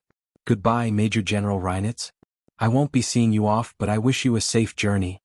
She wanted to say goodbye, but the smile on her face was so sweet and cheerful that Reinitz felt his heart ache. He sat in the car and watched the elevator doors slowly close. The lights in the parking lot gradually dimmed, but Reinitz didn't immediately start the car. He just sat in the car and quietly looked ahead. The empty parking lot grew darker and darker. Only a light in the corner was still on. The only light in the darkness was very attractive to the creatures that lived in the shadows. Only they themselves knew. Even though they knew there was a lampshade between them and that they were 2 completely different types of people, they still desperately attracted his gaze like moths. The moths would be burned to death if they pounced over the lampshade. Without the lampshade, the moths would be burned to death. So no matter what, only death awaited him? Reinitz narrowed his azure blue eyes and silently looked down. His desire and hope for her were actually like the moth pouncing on the lampshade. Reinitz sat in the parking lot for a long time until his phone rang. He finally snapped out of it and lazily started the car while putting on his Bluetooth headset to answer the call. Reinitz? Where are you? It's already very late. I went to your room but didn't see you. It was the third daughter of the Romeo family, Maddie. Reinitz replied coldly. You're in my room? Who gave you my room card? Maddie felt a bit guilty from the questioning, but she still straightened her swan-like neck and braced herself to say, I was worried about you, so I asked someone to open your room. What? Can't I? No. Reinitz smiled cruelly. Miss Romeo, you violated the rules of our agency. You're suspected of leaking confidential information, trespassing, and stalking intelligence personnel. Each of these are major crimes. Maddie was shocked. Reinitz, don't scare me. All I did was let someone open the door to your room and come in to sit for a while. I didn't touch anything, I swear. Reinitz abruptly hung up the phone and immediately dialed another person's number. In an icy tone he said, Take someone to my room and arrest Maddie Palmio. When we get back to Germany, sue her immediately and ask her family to pay the ransom. The Romeo family would have to pay for this year's office expenses to get rid of their third daughter? Yes, Major General Reinitz. Reinitz hadn't even arrived at their 5-star hotel when the news of Miss Matthew Borromeo's arrest was already trending on social media in Germany. Yin Shixiang followed Gun Yinji upstairs and arrived at her home. Seeing the delicacies on the dining table, he could not help but smile. We've come all the way here. These things look delicious. Did Reinitz make them? Gun Yinji nodded. From the ingredients to the finished product, he took care of everything. The taste isn't bad, but of course, it can't compare to our 5-star chefs from the Wuxia Empire. Yin Shixiang cut a small piece of steak and tasted it. He squinted his eyes in satisfaction. Delicious, delicious, it's so delicious. He kept praising it and suddenly had a lot in common with Ma Chichi. The two of them took their spoons and chopsticks and quickly cleaned up the table full of delicacies. Gun Yinji only ate half of the steak and divided the rest between Ma Chichi and Yin Shixiang. After eating, Yin Shixiang patted his stomach in satisfaction. Authentic Wagyu. It's really delicious. Ma Chichi also drank some red wine and was a bit tipsy. She giggled. Of course it's delicious. The Wagyu that Reinitz got is definitely authentic. You know, the Wagyu in restaurants are usually fake Wagyu. I went to Japan to eat real Wagyu once, but it wasn't as good as this. The quality of this Wagyu is top-notch even in Japan. In Shixiang also nodded. I also had Wagyu once in Japan. It was very delicious, but it still can't compare to this fried steak. Gunyenji didn't know whether to laugh or cry as she made tea for them to wash off the grease. In Shixiang and Ma Chichi finished their second dinner and sat for a while before saying goodbye to Gunyenji. We have to go catch a movie tonight. Nyenji, we won't keep you company. Ma Chichi put her hands on Gunyenji's shoulders and winked at her. Gunyenji pretended to be angry and pushed her away. Go. Hurry up if you want to go. Don't be an eyesore here. The two of them laughed and joked around for a while before Gunyenji finally saw Ma Chichi and In Shixiang out. Ma Chichi drank wine, but In Shixiang didn't. He had to drive. Before leaving, he whispered to Gunyenji, "Stay in the house and don't go out before dawn." Why should I go out? It's not like you guys are going on a date. You guys go. Stop showing off here. Gunyenji giggled as she pushed the two of them out. After sending the happy couple out, Gunyenji finally stopped smiling and closed the door. Leaning against it, she let out a long sigh. Tonight had been a thrilling night. Perhaps in other people's eyes she had only had a sumptuous dinner, but in reality, the fight between her and Reinitz was no less intense than the chase in Germany. She was on high alert. She had to get information from Reinitz, but she also had to prevent herself from saying the wrong thing. Only those who had experienced it would understand what it felt like. Gunyenji thought about Huashaoheng. This kind of experience was probably a daily occurrence for them, right? Taking 2 deep breaths, Gunyenji finally took out the thing Reinitz had given her. A small ball of paper lay in her delicate palm. Gunyenji stared at the small ball of paper for a while before flattening it. 2 poems were written in bold blue ink on the small ball of paper. It had a nostalgic feel to it. Gunyenji's eyes flashed. The first poem, "A little girl needs daddy for many things. Like giving Gerthello Fatischer sehen der Sadiving deeper soaring high she'll always find him there. Because he can do many things, because he could do many things. For example, give her love, for example, give her love, that's her ocean and air. So as long as she dives into the deep sea or flies high in the sky, she'll find him there." The second poem only had 1 sentence. "Only let this one teardrop glisten pure upon the cheek of time." Translation: At the curtain call of love, tears shine on the cheeks of eternity. The first poem was a poem praising fatherly love that was familiar to the West. It was written by Nicholas Gordon. The second poem looked very familiar, but Gunyenji couldn't remember whose poem it was at the moment. She frowned and quickly walked to her computer. Turning it on, she typed the sentence into the Google search bar. As soon as she pressed enter, the search results immediately came out. It turned out that the second poem was the last line of a famous poem written by the Indian poet Tagore about the Taj Mahal. Why would Reinitz give her such a thing? Gunyenji raised her beautiful long eyebrows. She wasn't a literary girl. She was much more interested in computers and law than poetry. Was Reinitz mistaken? Gunyenji couldn't help picking up her phone and calling Reinitz. Reinitz had just stepped into the lobby of the 5-star hotel he was staying at. Seeing that it was Gunyenji calling, he thought about it and picked it up. "Serious, I just left and you're already missing me?" Reinitz teased with a smile. Gunyenji said, "Speak properly. I'm scared when you're suddenly so artistic." Reinitz, Gunyenji waited for a while before saying, "What do you mean? You know I don't like poetry." "Really?" Reinitz's voice faded. "That's a pity. I like it very much. Hey, it's late. I'm hanging up. Good night, baby." He hung up without hesitation, his expression firm and stubborn. Gunyenji snorted and cleared the dining table. She then took a shower and tidied herself up before lying on the bed and continuing to read the note. She quietly read the first poem again but still didn't get the gist. If this was a message about her father, then it was too childish. Gunyenji pursed her lips and picked up her phone to scan the note. She then sent it to Huashaoheng with a message. "Reinitz gave it to me. I don't know what it means. It was the second watch. It was the third watch today. A reminder for everyone's monthly votes and recommendation votes. It was 7 o'clock in the evening. P.S. English poems don't count. Moi."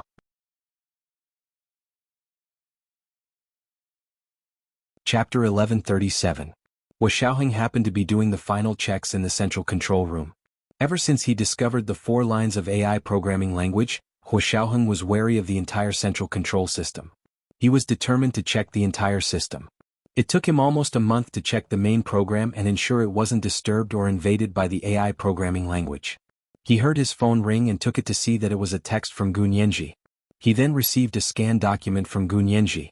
With just one glance, Huo Xiaoheng could immediately tell that these 2 poems contained information about Gu Xiangguan.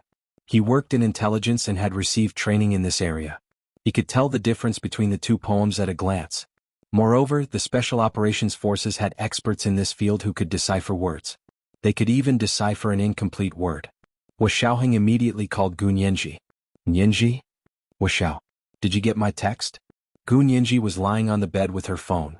She had just been scrolling through Weibo. Yeah, I'll get someone to check. Don't worry. Huo Xiaoheng paused. Reinitz didn't scare you, right? Scare me? He did. Gu Nianji chuckled. He suddenly became artsy. It scared me. Huo Xiaoheng was speechless. Remember not to interact with him alone in the future. Whenever you see him, someone must be present. Huo Xiaoheng told Gu Nianji about the Senate's rules. When you become an official employee of the Senate, you can't make these mistakes even once. I understand. Gu Nianji nodded obediently. Reinitz is going back to Germany. I don't think we'll have a chance to see each other again. Okay, good girl. It was rare that Gu Nianji didn't talk back this time. Huo Xiaoheng actually felt relieved. This girl was becoming bolder and bolder in front of him. Huo Xiaoheng actually really wanted to set the rules for Gu Nianji. In the past, he would have scolded her without hesitation. But now he actually couldn't bear to. Naughty children were never born. There must be a nest of doting parents behind the scenes. Huo Xiaoheng put down his phone with a bitter smile. He began to look for the deciphering experts in the agency to prepare for the meeting tomorrow. Gu Nianji was originally sleepy, but after talking to Huo Xiaoheng, she was energized. She sat up on the bed and read the note again. She picked up her phone and called He Jichu. He Jichu wasn't sleeping either. He was working on the South American affairs in front of his computer. It was such a big business. Although not every transaction had to be handled by him, there were still many that needed him to handle. His concentrated work was interrupted by the ringing of his mobile phone. He Jichu heard Gu Nianji's special ringtone and quickly swiped it to answer. Nianji, you're still up so late? Aren't you awake too, Professor He? Gu Nianji smiled as she leaned back against the large pillow. I'll show you something. Is it convenient for you to receive it? Sure, send it over. He Jichu had just finished speaking when he saw a text message on his phone. Opening the attachment, it was a scanned note. The paper was slightly wrinkled, as if it had been crumpled into a ball and then unfolded. On the note, there were cursive English words written in blue ink. The paper seemed to be quite old, or perhaps it was deliberately made old. It had a nostalgic air of vicissitudes. Looking at the cursive English words again, He Jichu could see that it was 2 familiar English poems. The first one was, A Little Girl Needs Daddy. He Jichu was speechless. Frowning, he asked Gu Nianji, What's wrong? Isn't this poem very normal? Do you miss your father? Every year on Father's Day, little girls in the West would write this poem on a card and give it to their fathers. Gu Nianji nodded furiously. I think it's very normal too. How can something like this have anything to do with my father? Then everyone in the world is my father. He Jichu couldn't help but snicker. You're quite optimistic. I have no choice but to think about it. Gu Nianji tilted her head and smiled. I've been looking for so many years. Huo Xiao and Professor He are so amazing, but they still have no clues. I've long since given up hope. If there was no hope, then there would be no disappointment. He Jichu rubbed his forehead and wanted to say something but stopped. Wasn't your father on MH210? That plane had crashed. Gu Nianji heard this and immediately said, Gu Yanran said the plane crashed on a small island, and then she threw my father's ashes into the sea. Do you think I can believe her? How would I know? I don't even know her that well. He Jichu said it lightly, but his expression was a bit unnatural. Where did you get this note from? Fortunately, Gu Nianji wasn't by his side, so she didn't see his expression. Of course someone gave it to me and said it was what I needed the most. Actually, I don't know what I need the most. Gu Nianji was very confused.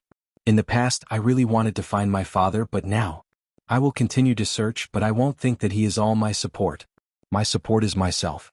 Finding my father is just the icing on the cake. He Jichu pursed his lips tightly. His heart ached and felt terrible. It was like a ball of fire that would explode at any moment, but he could only persuade her. I'm also your support and so is Huashao. Nianji, don't push yourself so hard. You've already done enough. Still not good enough. Gu Nianji mumbled and finally felt a bit sleepy. She yawned. Professor He, I'm going to bed. You should go to bed early too. Hijichu responded and hung up the phone reluctantly. After the call, he sat alone in the study for a long time. In the end, he could only sigh and continue his work. Gu Nianji handed the task of deciphering the 2 poems to Huashao and devoted herself to work. They were preparing for Speaker Long's state visit to India. They only had 10 days to prepare, so it was very rushed. It was Gu Nianji's first time participating in the preparations for the Senate's foreign visit, so she was very busy. She used to think that foreign visits meant waving to the welcoming people on the plane stairs, then eating, having meetings and saying nice things. But when she actually participated in the preparations, she realized how trivial it was. The image of the leader appearing glamorously on the plane on TV was already the result of countless staff working through the night. What were the tasks? Let's talk about it briefly. For example, confirming the itinerary with the other party, including flights, air routes, car routes, hotel security, hygiene, and staff grooming, as well as food and drink, etiquette, gifts, meeting points, and so on. Even the leader's personal excrement had to be collected and taken away. Nothing could be left in the country being visited. It was not easy at all to coordinate and communicate these things with India in a short period of 10 days. In particular, the Indians' work efficiency was sometimes high and sometimes low. Just like how they liked to do Brownian motion missiles, they were all the same when it came to wrangling. Gu Nianji worked in the Senate building for 3 days and 3 nights. As soon as she returned, she fell asleep on the bed. When she woke up, the delicious aroma of food from the kitchen wafted in through the half-open bedroom door. Gu Nianji was actually woken up by the aroma. She lifted the blankets and got up. She quietly walked to the side of the kitchen to take a look. Huashao was wearing a handsome early summer outfit and was frying a steak in front of the induction cooker. It was the 3rd watch. It was the 3rd watch today. A reminder to everyone for their monthly votes and recommendation votes. Moi.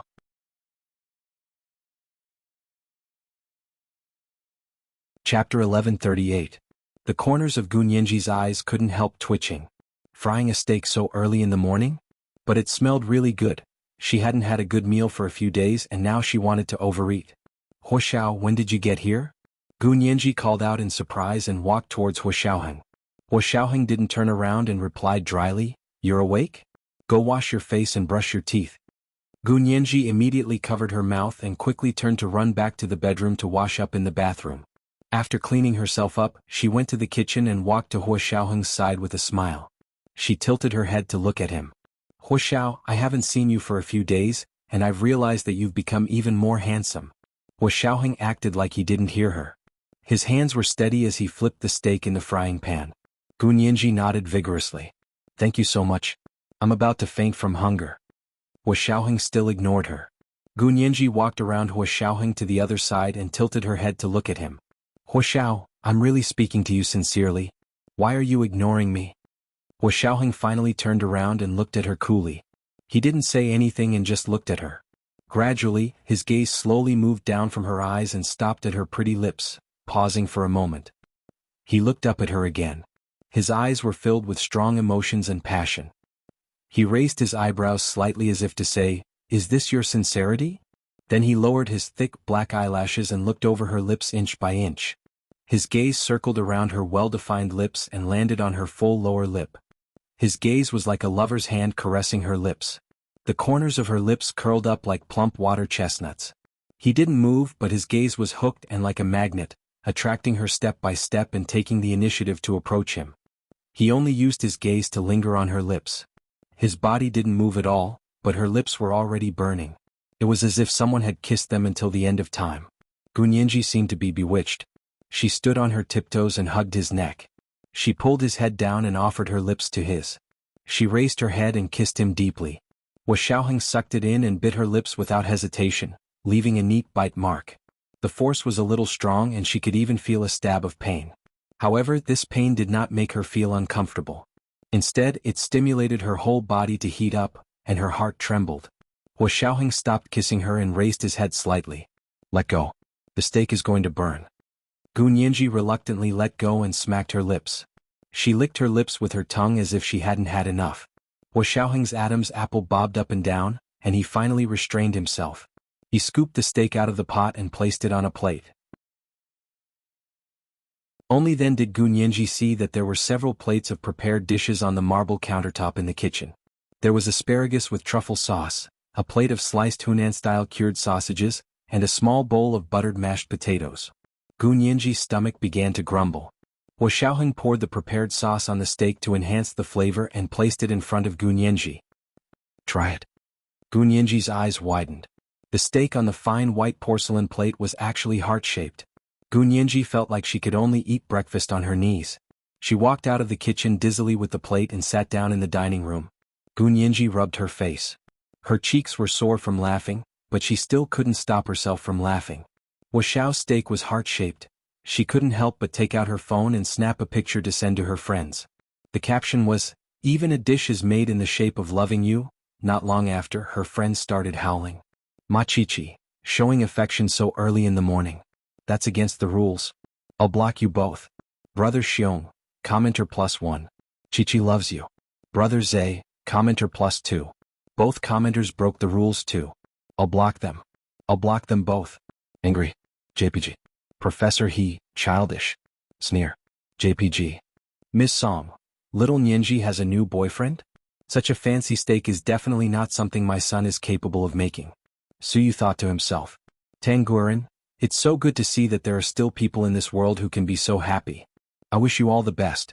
Miss Gu has a new boyfriend? Special Assistant Zhuang, Nianji, your leave has been cancelled. Come to work after breakfast. Remember to bring the leftover steak over to share. Just kidding? Gu Nianji giggled silently as her shoulders twitched.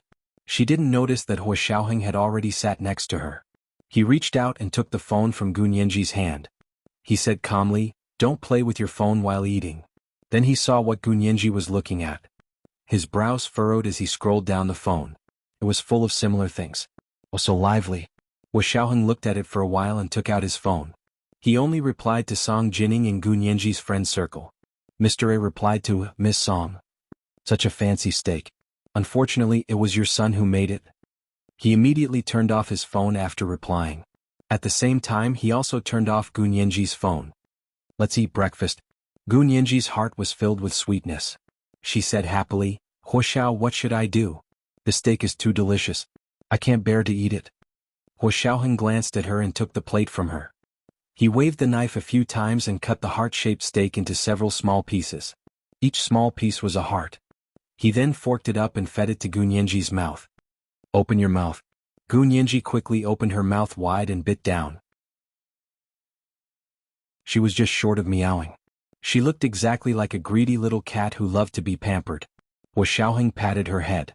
You still need to feed me? Gu Nianji quickly shook her head. One bite is enough. I'll do the rest myself. I'll do it myself. She took her plate and squinted her eyes as she ate.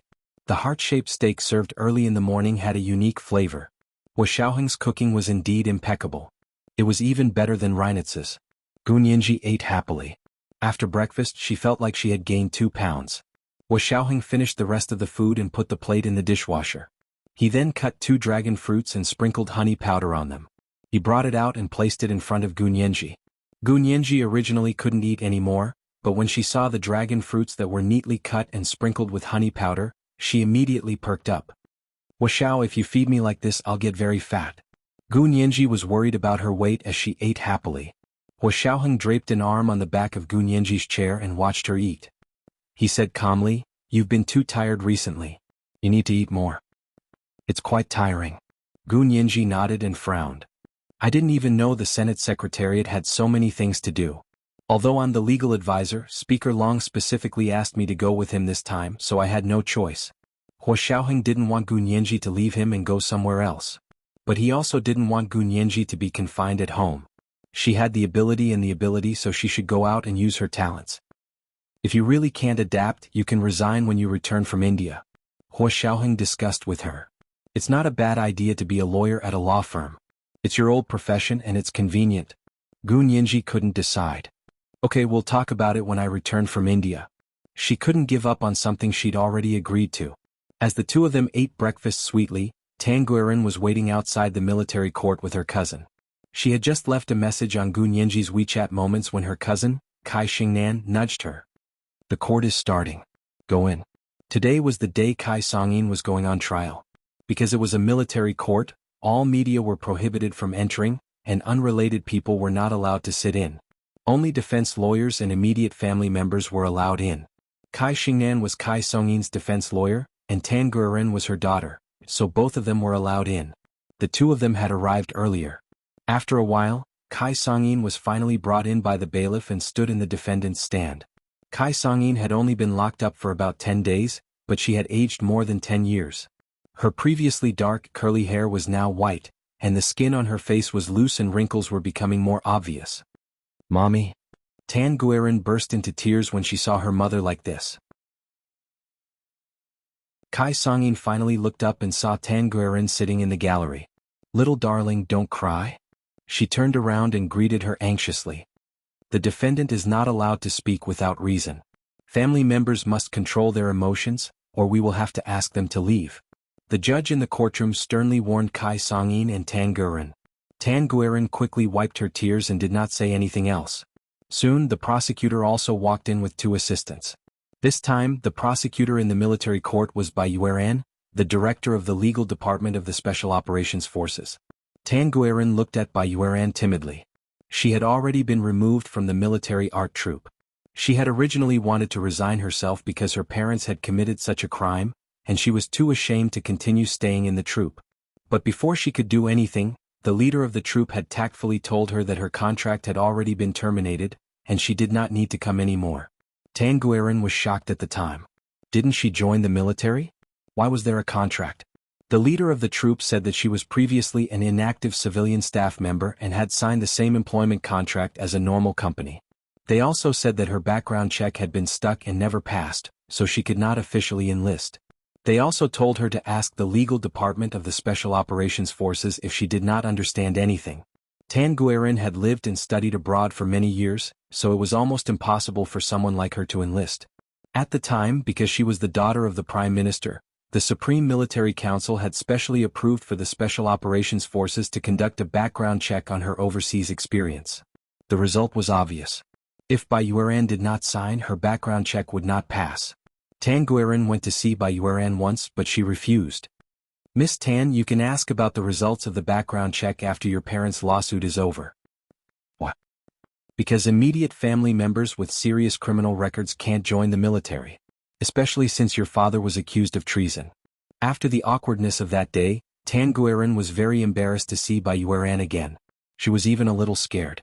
Tan Guiran had experienced the coldness of the world since her parents were both imprisoned.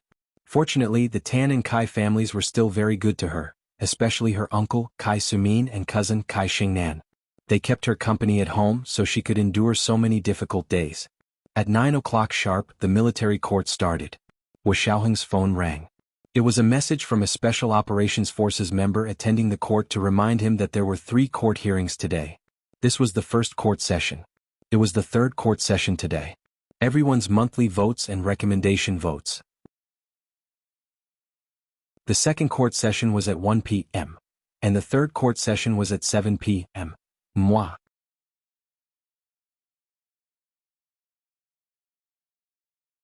Chapter 1139. Wu Xiaoheng shared the trial video with Gu Nianji. This was specially approved by his special line, so no one else had this privilege. Today is Kai Songyin, Tan Dongbang, and Hong Kanchuan's trial. Wu Xiaoheng hugged Gu Nianji as they nestled on the sofa and connected the video to the large TV on the opposite wall. Gu Nianji finished a full breakfast and was actually feeling sleepy. She had indeed been lacking sleep for the past few days, and Wu Xiaoheng's embrace made her feel incredibly warm and secure. She quickly fell asleep on Wu Xiaoheng's arm. Wu Xiaoheng lowered the volume of the TV and shifted his body to allow Gu Nianji to sleep more comfortably. On the TV, Kai Xingnan and Bai Yueran were arguing. "Your Honor, although my client is still married to Tan Dongbang, everyone knows that Tan Dongbang publicly cheated, and their relationship has long been broken. The only reason they haven't divorced is because my client cares about their relationship and doesn't want Tan Dongbang's career to be destroyed. And Tan Dongbang's actions have long excluded my client from his inner circle. My client has no knowledge of Tan Dongbang's betrayal, so she cannot bear joint responsibility with him. Also, my client has performed meritorious deeds, so I hope the court will be lenient. After Kai Xingnan finished speaking, she gave Kai Songyin a don't worry look. Kai Songyin sighed slightly in relief. Of course, she didn't want to be charged with treason like Tan Dongbang. That kind of crime was either the death penalty or a life sentence. There was no third possibility. Also, she really didn't know that Tan Dongbang was in contact with the Japanese. If she had known earlier, she would have divorced him and reported him a long time ago.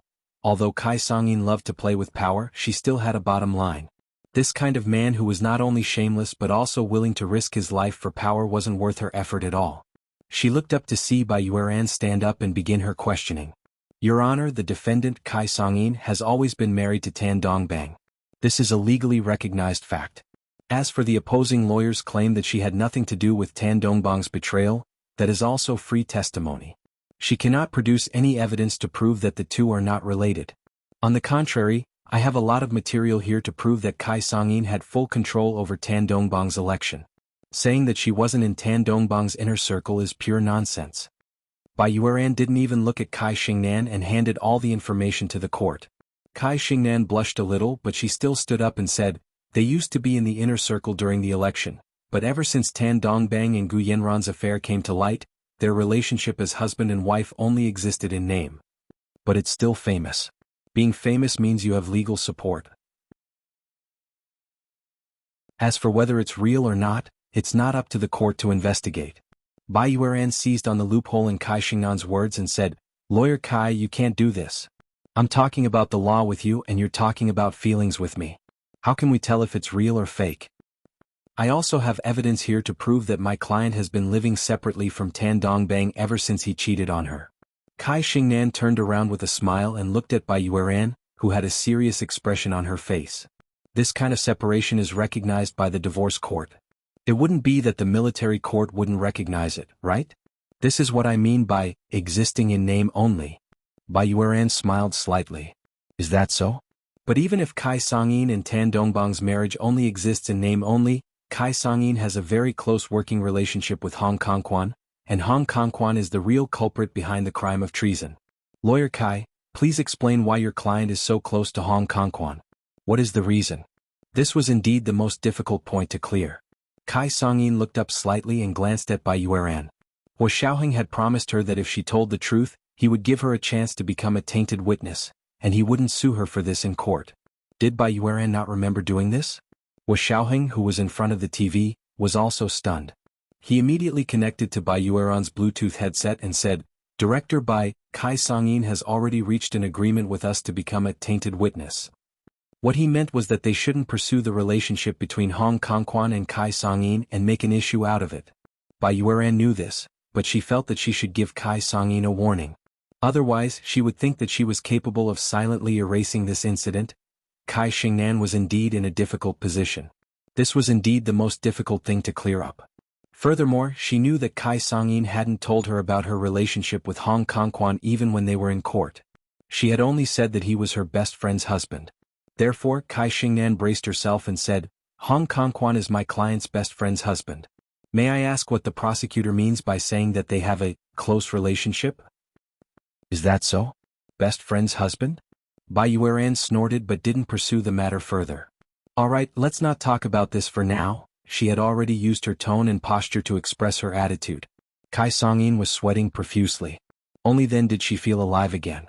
She wiped the sweat off her forehead with the back of her hand and heard the judge announce the verdict.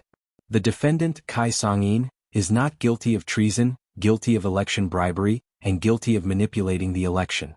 The assets of the companies under her name that participated in election bribery and manipulation will be confiscated. Due to her meritorious service during the waiting period, she will be sentenced to 5 years in prison with 1 year of probation. With probation, as long as she didn't continue to break the law during the probation period, she would be able to fight for a further reduction of Kai Songyin's sentence so that she wouldn't have to go to jail in the end. This was already the best result she could achieve. Kai Songyin smiled bitterly and hung her head low. She wouldn't have to go to jail, but her future would be ruined. The only thing she was glad about was that she had set up a trust fund for Tan Guerin early on.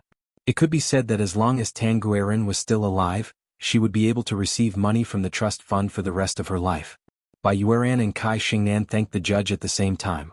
They were both happy to see this wedding. After the lawsuit was over, Kai Songyin was released on the spot and went back with Kai Xingnan and Tan Guiran. She held Tan Guiran's hand with a heavy heart and said, "Little darling, don't be afraid about this. Mommy is fine." "I'm not afraid." Tan Guiran held back her tears. "As long as Mommy can go home, everything is fine." Kai Songyin sighed. "I didn't misjudge him. Hua Xiaoheng was lenient towards me and didn't pursue this matter relentlessly. If Hua Xiaoheng had continued to harp on her relationship with Hong Kongquan, the case of the blogger's murder would definitely have been uncovered. Hong Kongquan had another reason for killing the blogger. Kai Songyin was only a scapegoat for him to beat her at her own game." Tan Guiran's heart skipped a beat. She wiped her tears. "Mommy is a good person and so is Hua Xiao. Only good people help good people." Kai Songyin patted her shoulder. "It's getting late. Can you make me some lunch?" "Oh? Lunch? Make it myself?" Tan Guiran was at a loss. She only knew how to make instant noodles. Kai Songyin remembered that her daughter didn't know how to cook, so she immediately picked up her phone and ordered 2 takeouts from a nearby restaurant. It was Tan Dongbang's trial afternoon. His case was much faster. Because he hadn't hired a lawyer of Kai Xingnan's level, he obviously couldn't win against Bai Yueran, the head of the legal department. Soon, the court announced, Tan Dongbang colluded with foreign forces and used improper means to interfere with 2 elections. He was found guilty of disrupting the elections and bribery as well as treason. The first trial sentenced him to life imprisonment. Tan Dongbang exploded when he heard that. "Why is Kai Songyin only sentenced to 5 years, but I have to be sentenced to life imprisonment? This is so unfair. I want to appeal." The judge looked up at him through his reading glasses and said coldly, "Appealing is the right granted to you by the Constitution. You can appeal, but the result of our first trial will not change." Tan Dongbang was taken away by the bailiffs. Soon Hong Kongquan was also brought in. His eyes were dull, and he had to be supported by 2 bailiffs to be placed on the defendant's stand as he walked.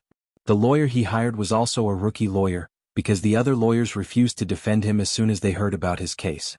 Only this kind of newbie reporter, who was not afraid of tigers, would ignore the wishes of the higher-ups and want to turn the case upside down. However, this was related to the interests of the Special Operations Forces and the nation, so how could everything be made public? Hua Xiaoheng's gaze was unfathomably deep as he looked at the results on the television and counted down in his heart. 10, 9, 8, 7, 6, 5, 4, 3, 2, 1. After counting to 10, Hong Kongquan's lawyer was speechless from Bai Yueran's rebuttal. Hong Kongquan was still sitting on the defendant's stand in a daze. Hua Xiaoheng counted to 5 again, and the judge had already begun to read the verdict. Hong Kongquan has been found guilty of treason, causing the death of his colleague at sea and the injury of many of his colleagues. He has also sold top-secret national secrets. This is a heinous crime and he is sentenced to death to be carried out immediately. Hong Kongquan's eyes, which had been blank all this time, finally twitched. Then, it was as if he had woken up from a long dream. He listened to the entire trial in silence and only made one request. "Before the execution, I want to see Hua Xiaoheng." "What?" The judge was expressionless. "We need a reasonable reason." Hong Kongquan thought about it. In any case, this is what he is most concerned about. This was also the reason why he had to be brought back alive. It was the second watch. It was the third watch today. A reminder to everyone about your monthly votes and recommendation votes. Third, change the time. It's 8 o'clock at night. My dear friends, I got it wrong. Moi.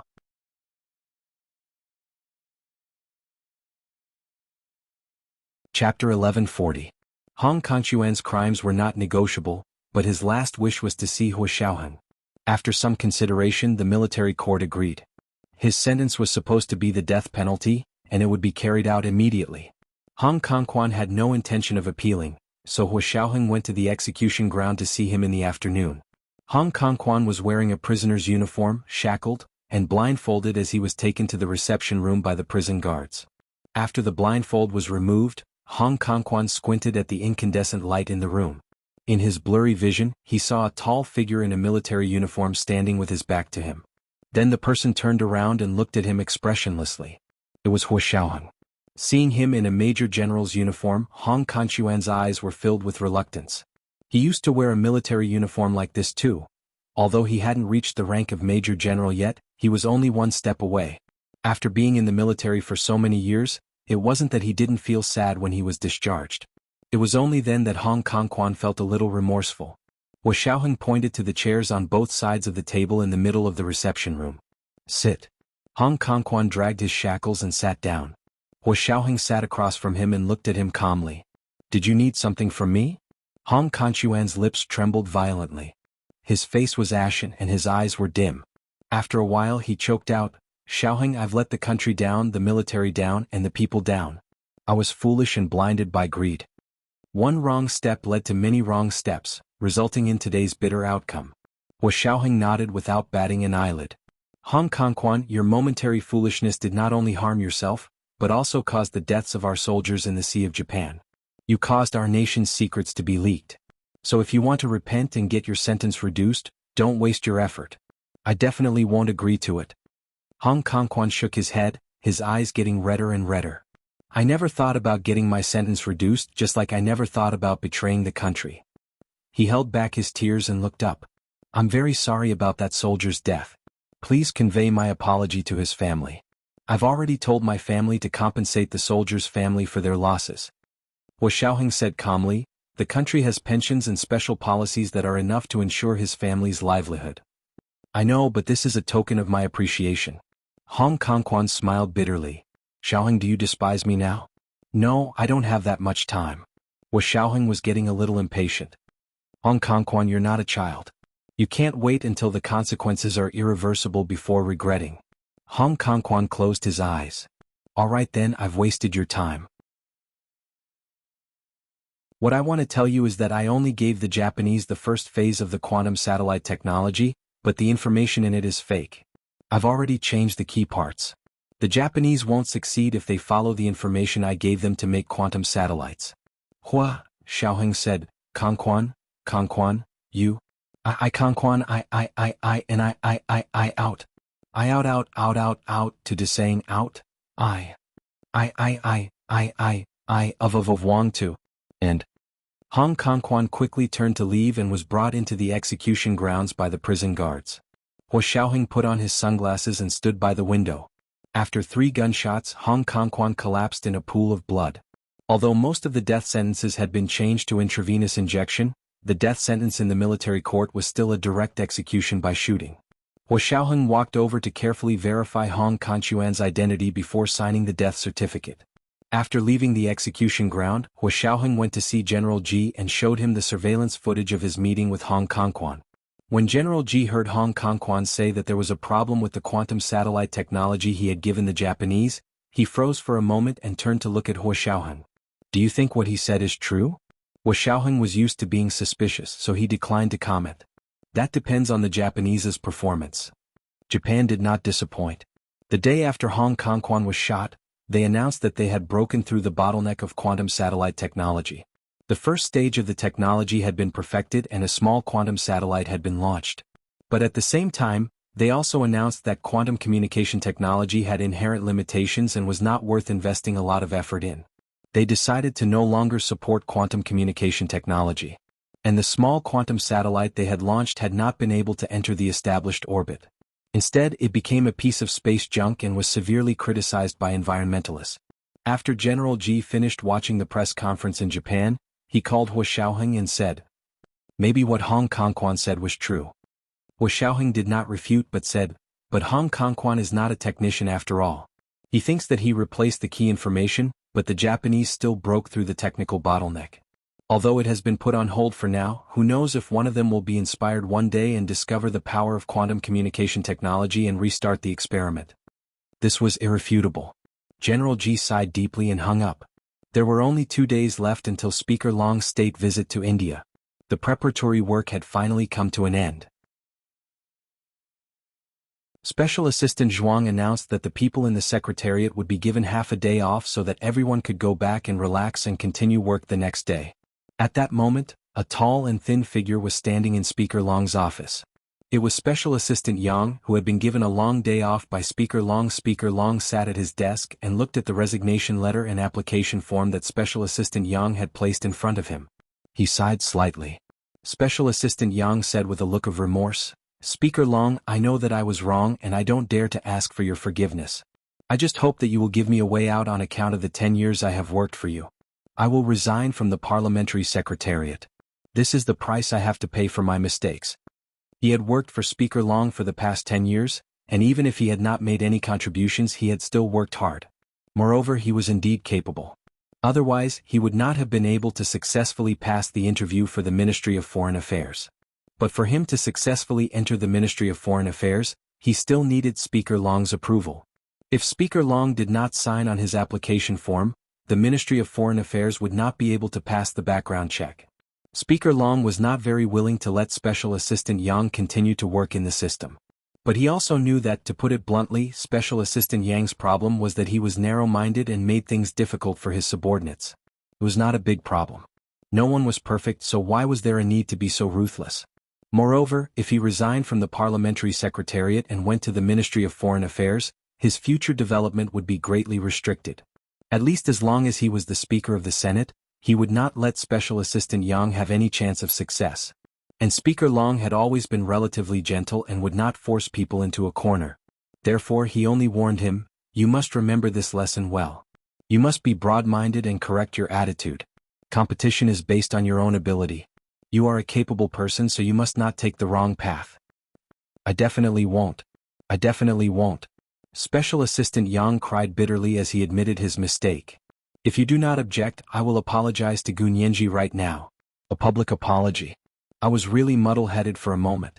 She is so outstanding, I am afraid that she will replace me. This was indeed his heartfelt words. Speaker Long's heart softened and he signed the application form. "All right, there is no need for a public apology. There is also no need for a resignation letter. I will have someone issue a notice of your negotiated resignation."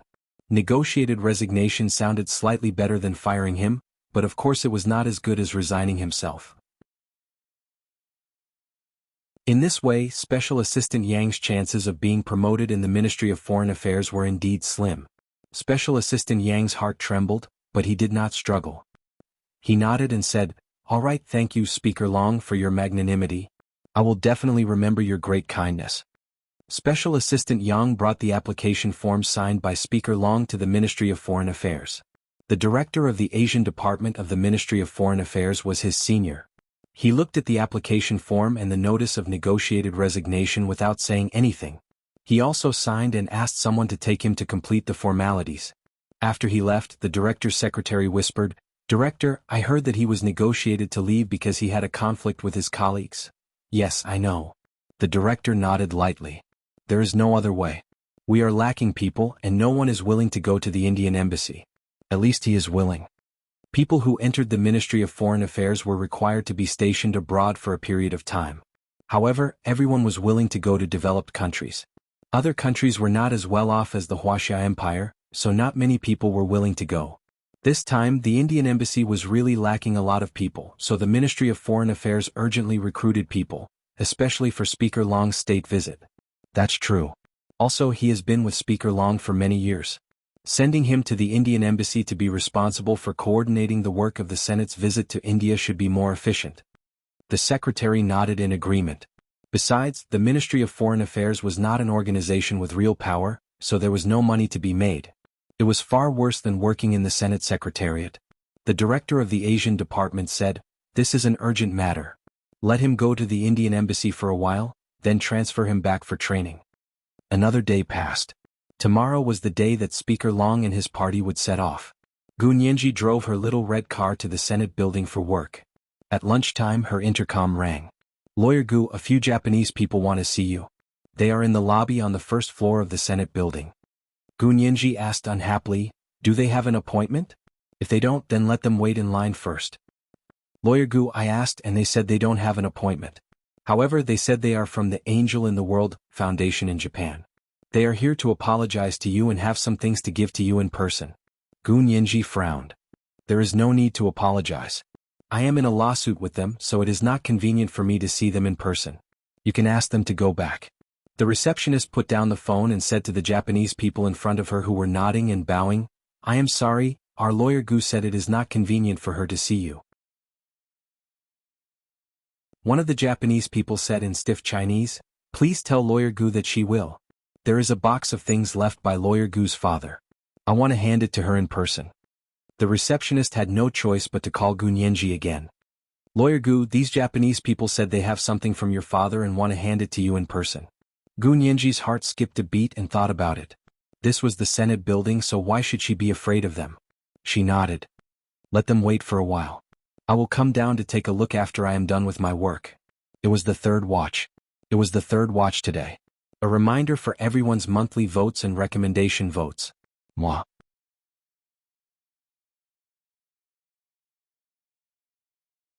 Chapter 1141. The receptionist at the front desk agreed and asked the Japanese, "Do you still want to wait? Lawyer Gu will come down in a while." "No problem, we'll wait." As the Japanese spoke, they walked to the side hall of the lobby and found a sofa in the corner to sit down. Gu Nianji sped up her work and finished what she was doing in no time. She looked at her watch after handing in the finished work to Special Assistant Zhuang. Half an hour had passed. Were the Japanese still waiting for her downstairs? Gu Nianji thought about it and called the front desk downstairs. "Hello, is this Lawyer Gu?" The receptionist at the front desk could see the name on the internal line. Gu Nianji nodded and said apologetically, "I just finished. Do you still need me to come down?" The receptionist at the front desk nodded cheerfully. "Come down if you have time." They've been waiting in the side hall. Gu Nianji knew that the Senate building wasn't a place anyone could enter as they pleased. There were at least 3 rounds of security checks from the entrance of the courtyard to the entrance of the building's lobby. Even the phones they carried with them would be X-rayed to ensure that the phones weren't modified. And these Japanese even brought a suitcase. Gu Nianji was indeed interested. The Angels on Earth charity organization had a very close relationship with Gu Yanran. Based on Gu Yanran's speed and attitude for the past 7 years, it was possible that the charity organization really did have something that belonged to Gu Xiangwen. Gu Nianji thought about it and stood up to say to the receptionist, "I'm about to deliver something to Special Assistant Zhuang, so I'll come down." "Okay, I'll pass the message to them." "No need, don't say anything. I'll come down and take a look." Gu Nianji hung up and grabbed her sunglasses from the table. She left the secretary's office and took the elevator down. She came out of the elevator on the 2nd floor and planned to take the stairs to the lobby on the 1st floor. She also wanted to observe the Japanese while she was at it. At the corner of the stairs on the 2nd floor, there happened to be a corner where she could see the reception room of the lobby on the 1st floor. She stood there with her arms crossed and watched silently for a while. She didn't see anything special about the Japanese. There were a total of 5 people. They were not young, probably over 60 years old. They had short, snow-white hair on their heads, and they were all very short and thin. They sat on the sofa in the corner and did not look around in the lobby. At the feet of the person in the middle was a translucent Mujialic box. One could vaguely see the contents inside, which looked like paper and books. Gu Nianji spaced out for a while before slowly walking down the stairs. Gu Nianji walked around the tall white pillars in the lobby and came to where the 5 Japanese people were sitting. She took off her sunglasses and nodded at them with a smile. "Hello, I'm Gu Nianji." The old Japanese man sitting in the middle suddenly looked up and stared at Gu Nianji with wide eyes. He looked at her carefully for a while and said disappointedly, "Gu Nianji? You father Gu Xiangwen don't look like him." Gu Nianji, did that mean she wasn't like her father? However, she had seen the photo of her father that Yi Xian had given her. Her nose was clearly the same as her father's. Gu Nianji pointed at herself. "Are you serious? Did you really meet my father?" Another Japanese man said, "Nose like?" Then the other 3 Japanese men nodded in unison. "Nose like?" Gu Nianji, the Japanese man who said Gu Nianji didn't look like Gu Xiangwen, looked at her again and nodded reluctantly. "Nose like. Everything else not like." Indeed, Gu Nianji only had a straight and elegant nose that was very similar to Gu Xiangwen's. Of course, her nose had the delicate outline of a woman's nose. It wasn't as handsome as Gu Xiangwen's, but the shape and direction were exactly the same. Other than the nose, the other parts of Gu Nianji's face were indeed different from Gu Xiangwen's. For example, Gu Xiangwen's eyes weren't big, but Gu Nianji's eyes were extraordinarily large. Not only were the outline of her eyes large, but her pupils were full, round, and dark. They had the effect of natural contact lenses. Therefore, if one first saw the eyes, it would be easy to conclude that the father and daughter didn't look alike at all. However, upon a second look, one would realize that the shape of the nose was exactly the same. Also, the temperament of the two was similar. They both had a charm that made people forget themselves and feel like they were bathing in the spring breeze. Gu Nianji was speechless by these Japanese people's broken Mandarin. She rolled her eyes in her mind, but still maintained a polite expression. I'll get an interpreter to come over. Please wait a moment. Gu Nianji felt that she couldn't have a deep conversation with these old Japanese people with their level of Mandarin. However, the old Japanese man in the middle reached out to stop her. No need. A note. Here. He took out a neatly folded note from his pocket and presented it to Gu Nianji with both hands. Gu Nianji was a full head taller than him. Faced with a gray-haired old man being so respectful to her, Gu Nianji couldn't help being polite even though he was Japanese. However, she didn't take the note. She only smiled and said slowly, I'm really sorry. Because of our rules, I can't have private contact with foreigners, so I must find someone to accompany me. If you don't mind, then we don't have to talk anymore. I have to go back to work. The Japanese people clearly didn't know about this rule. They looked at each other with suspicious expressions. Gu Nianji put her hands in the pockets of her straight trousers and smiled calmly. She bowed. If you don't want it, then forget it. I'm leaving. She turned to leave. Wait. One of the Japanese people said anxiously. Translator, you get one. Gu Nianji stopped in her tracks and nodded with a smile. She didn't look back. She took out her phone and called Wuxia. I need a Japanese translator. Can you send one over? Wuxia had just finished a meeting. As soon as he heard Gu Nianji's call, he immediately knew something was up. He said immediately, Okay, I'll send you a Japanese translator right away. He'll be there in 10 minutes. As he spoke, Wuxia immediately ordered a member of the Special Operations Forces who was proficient in Japanese to arrive at the Senate building in 10 minutes. It only took the person 8 minutes to arrive at the Senate building lobby. He looked up and saw Gu Nianji standing in front of a group of white-haired Japanese people. He quickly walked over and greeted them in Japanese. The Japanese people only breathed a sigh of relief when they heard their familiar language. They relaxed and told him the whole story. It turned out that Gu Nianji's lawsuit against the Angels on Earth charity organization was nearing an end. They had lost the case and had to return the Gu family's assets that Gu Yanran had illegally given to the charity. This included not only the $15 billion, but also many physical objects. These Japanese people weren't actually from the Angels on Earth charity organization. They were scientists who were doing scientific research funded by the charity organization. The box in front of them contained Gu Xiangwen's manuscripts and letters from back then. They were given to them by the charity organization. It was said that the Gu family had also donated them to the charity organization. In order to make the most of their use, they gave these manuscripts and letters to the scientists they funded. Gu Nianji's heart raced when she heard this. Her father's manuscripts and letters were actually in that ALEC box. This was such a breakthrough discovery. Wuxia had searched for so long, but he hadn't found a single word left behind by Gu Xiangwen. However, she had an entire box of Gu Xiangwen's manuscripts and letters. The member of the Special Operations Forces who had rushed over to be the translator was also very surprised. However, he didn't show it. Instead, he professionally translated Gu Nianji and the 5 Japanese people's conversation and communicated with each other. Gu Nianji asked in surprise. Are these really my father's manuscripts and letters? What are they about? The Japanese people were a bit embarrassed. After looking at each other a few more times, they said, It's part of his scientific research, magnetic fields and biotechnology. Gu Nianji's expression instantly turned ugly. She said stiffly, Put it down.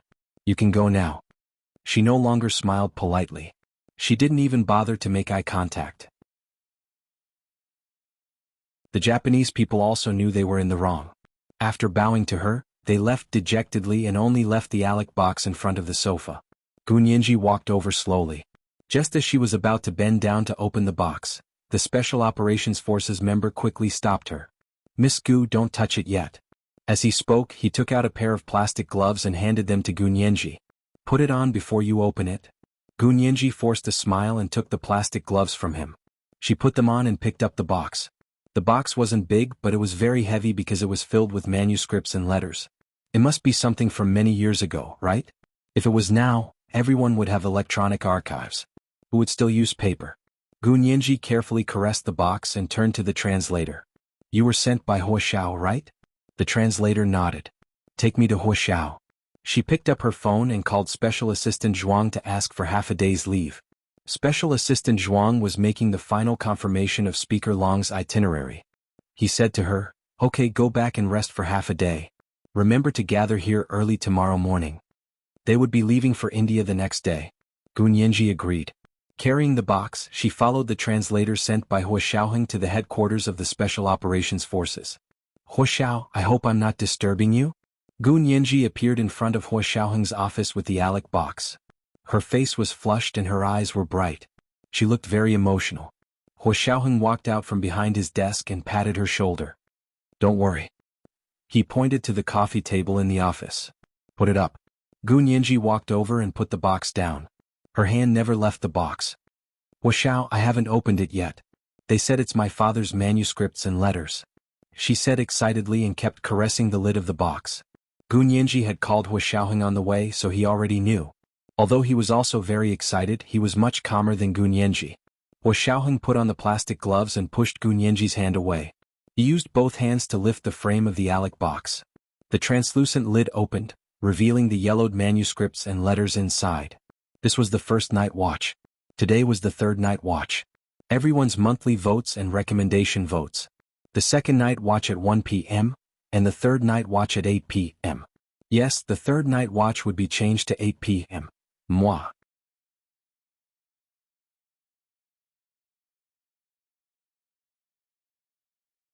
Chapter 1142.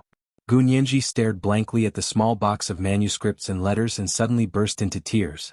She covered her face and sat on the sofa, choking as she sobbed. Hua Xiaoheng didn't say anything. He sat next to her and pulled her into his arms, allowing her to cry in his arms. His embrace was as warm and firm as ever, with the scent of sunshine. It was as if he had just walked out of the blazing sun with a passion that could melt ice and snow. Gun Yanji felt very safe and cried to her heart's content in such an embrace. Hua Xiaoheng didn't stop her from crying, nor did he look through the contents of the box. He only patted Gun Yanji's back as he looked at the box. His eyes were deep and meaningful, as if they were covered by a layer of fog. The raging waves were hidden in the fog, and it was impossible to see his thoughts. After crying for a while, Gun Yanji felt much better. Tears were a great stress reliever, and it was easy to get depressed when holding back tears. After crying, she first opened the letter that the Japanese had given her with the box. The Japanese apologized very sincerely in the letter, saying that they felt very guilty for using Gu Xiangwen's research results without knowing the truth, and hoped that Gun Yanji would forgive them. Generally speaking, if technical manuscripts were donated to charity, they would theoretically be the property of the charity. The charity could handle these manuscripts to the extent permitted, including giving them to scientists for research. As the saying goes, ignorance is not a crime. If these Japanese scientists really didn't know where the information came from, it wasn't a big mistake. However, Gun Yanji was still unhappy. She pouted and threw the apology letter the Japanese had given her on the coffee table. She said angrily, "Thieves, pretending to be innocent after stealing someone else's things." She didn't believe that these Japanese scientists didn't know where these things came from. They were all thousand-year-old foxes, so why were they putting on an act? Who would donate their own family's confidential technology? However, these Japanese scientists not only believed it, but also enjoyed the fruits of other people's labor with a clear conscience. It was simply stupid and vicious. Gun Yanji had cried so hard that she was still sobbing even after she stopped. After reading the letter, she asked while sobbing, "Hua Xiao, why don't you see what's in the box?" Hua Xiaoheng wiped her tears with a tissue and shook his head. "This is yours. How can I see it if you haven't seen it yet?" At the very least, Gun Yanji had to show him before he could see it. This made Gun Yanji want to cry again. She tugged at the corner of Hua Xiaoheng's shirt and looked at him with tears in her eyes. But the Japanese have already seen everything. Not only had he seen everything, but he had also studied it thoroughly. After all, it had been 7 years since Gu Xiangwen's accident. These Japanese scientists had obtained these manuscripts and letters for at least 4 to 5 years. Not only have they seen it, but they must have also entered it into the computer and saved it forever. Gun Yanji kicked the coffee table in displeasure. "Did you think I would cry tears of gratitude just because you pretended to give it back to me? Oh, you stole my things. How can I not spit them out?" Gun Yanji grabbed the air with one hand. "I want to dig their brains out." Any Japanese who stole her father's research results would die a horrible death. Hua Xiaoheng saw that she was struggling, so he simply put her on his lap and wrapped his arms tightly around her chest to restrain her. He comforted her. "You don't have to be so angry. In my opinion, although those Japanese scientists took your father's manuscripts and letters for research, they didn't achieve anything." Gun Yanji suddenly calmed down. "Really? No way? My father. My father was so amazing. He could be considered a genius. How could there be no results? That's the truth, Hu Xiaoheng said calmly. If there were results, the Japanese would have bragged about it a long time ago. In fact, Japan hasn't made any major breakthroughs in scientific research in the past decade. The most recent breakthrough in quantum communication satellites was also stolen from the Wuxia Empire's research results. However, they didn't do either well, which was enough to prove that if the technology was too advanced, some people who didn't have enough IQ wouldn't be able to use it even if they stole it. Gu Nianji thought about it carefully. It seemed to be the case. Her mood improved a little. She wiped her nose with a tissue and whispered, I don't want my father's research results to be used to arm the Japanese. History had long proven that once Japan obtained an advantage over the Wuxia Empire in technology, they would immediately launch an invasion against the Wuxia Empire without hesitation. So we can't let our guard down for even a moment. Hu Xiaoheng patted her shoulder. That won't happen. We have our own independent research and development advantage and we have a huge talent pool. In Japan, talents have withered in recent years. A generation of young people don't think about making progress and have become heisei otaku. Other than playing video games and watching cartoons, they have no achievements. A faint smile appeared on Gu Nianji's face. She said obediently, Okay, I'll listen to you. She was so obedient and easy to coax. She had her own ideas, but she wasn't headstrong or arrogant. She could listen to other people's opinions. This kind of Gu Nianji softened Hu Xiaoheng's hardened heart. If it weren't for the surveillance cameras in the office, he would have hugged her and made out with her right now. Unfortunately, he could only kiss her cheek. See if there are any clues in these things. Hu Xiaoheng reluctantly let go of her and got up to take a pair of very comfortable latex gloves for Gu Nianji. Were these better? Gu Nianji took off the relatively large plastic gloves on her hands and changed into the milky white latex gloves that were naturally like a second layer of skin. She started looking through the box. The things inside were neatly arranged. Roughly speaking, they were divided into two main categories: handwritten notes and letters. The handwritten notes were more messy. They were filled with formulas and graphics that Gu Nianji couldn't understand, but they were neatly bound and numbered in order. As for the letters, they were divided into two categories. One was directly placed in a large brown paper envelope, and the other was placed in a normal envelope with a stamp on it. The letters in the brown paper envelopes were all photocopies. They were written by Gu Xiangwen to Ishihara Baisan. The letters in the normal envelopes were written by Ishihara Baisan to Gu Xiangwen. They were all originals and had been mailed with a stamp. Gu Nianji guessed that Gu Xiangwen probably had the habit of archiving everything. Even if it was a letter he had mailed himself, he would make a copy and save it. This was probably one of the quirks of scientists. Looking at the dates on the letters, it was before the two of them went to the United States to attend university. In other words, they knew each other before going to the United States to attend university. Gu Nianji randomly picked out two of Gu Xiangwen's letters from the brown paper envelope to read. The contents of the letters were all academic discussions about magnetic fields. They were written in English. Gu Nianji could recognize every word, but when they were strung together, she couldn't understand what they meant. There were all kinds of physics jargon. She didn't understand it, but it sounded awesome. However, the English handwriting looked so familiar, Gu Nianji's interest was piqued. She took out all the letters and flipped through them one by one. The letters were all in English. None of them were in Chinese. The handwriting on the letters was elegant and beautiful. Hu Xiao, don't you think the handwriting on this letter looks familiar? Gu Nianji curiously placed a letter from Gu Xiangwen in his hands. Hu Xiaoheng was also wearing translucent latex gloves. He took it and looked at it. His eyes narrowed as he said, Nianji, do you remember the little paper ball that Reinitz gave you? Gu Nianji yelped and slapped her head. I remember now. This handwriting is very similar to the handwriting on Reinitz's note. It was the second watch. It was the third watch today. A reminder for everyone's monthly votes and recommendation votes. It was 8 o'clock in the evening. Yes, the third watch would be changed to 8 o'clock in the evening from now on. Moi.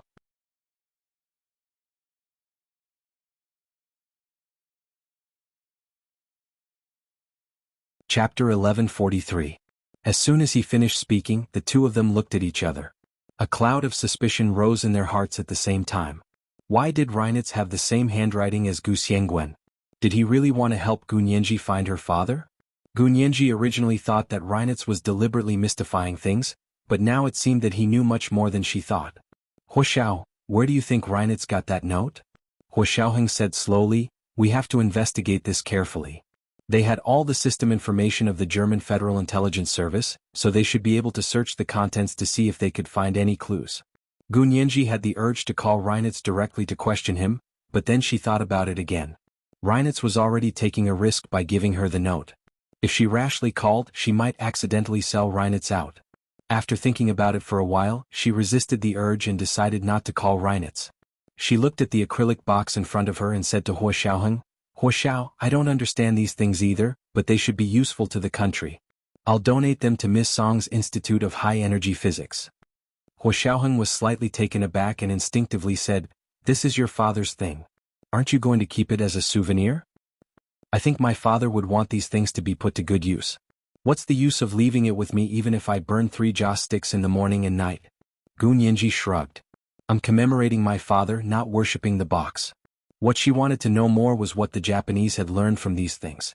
And only a professional like Song Jining could see clearly. Huo Xiaoheng thought about it. "How about this?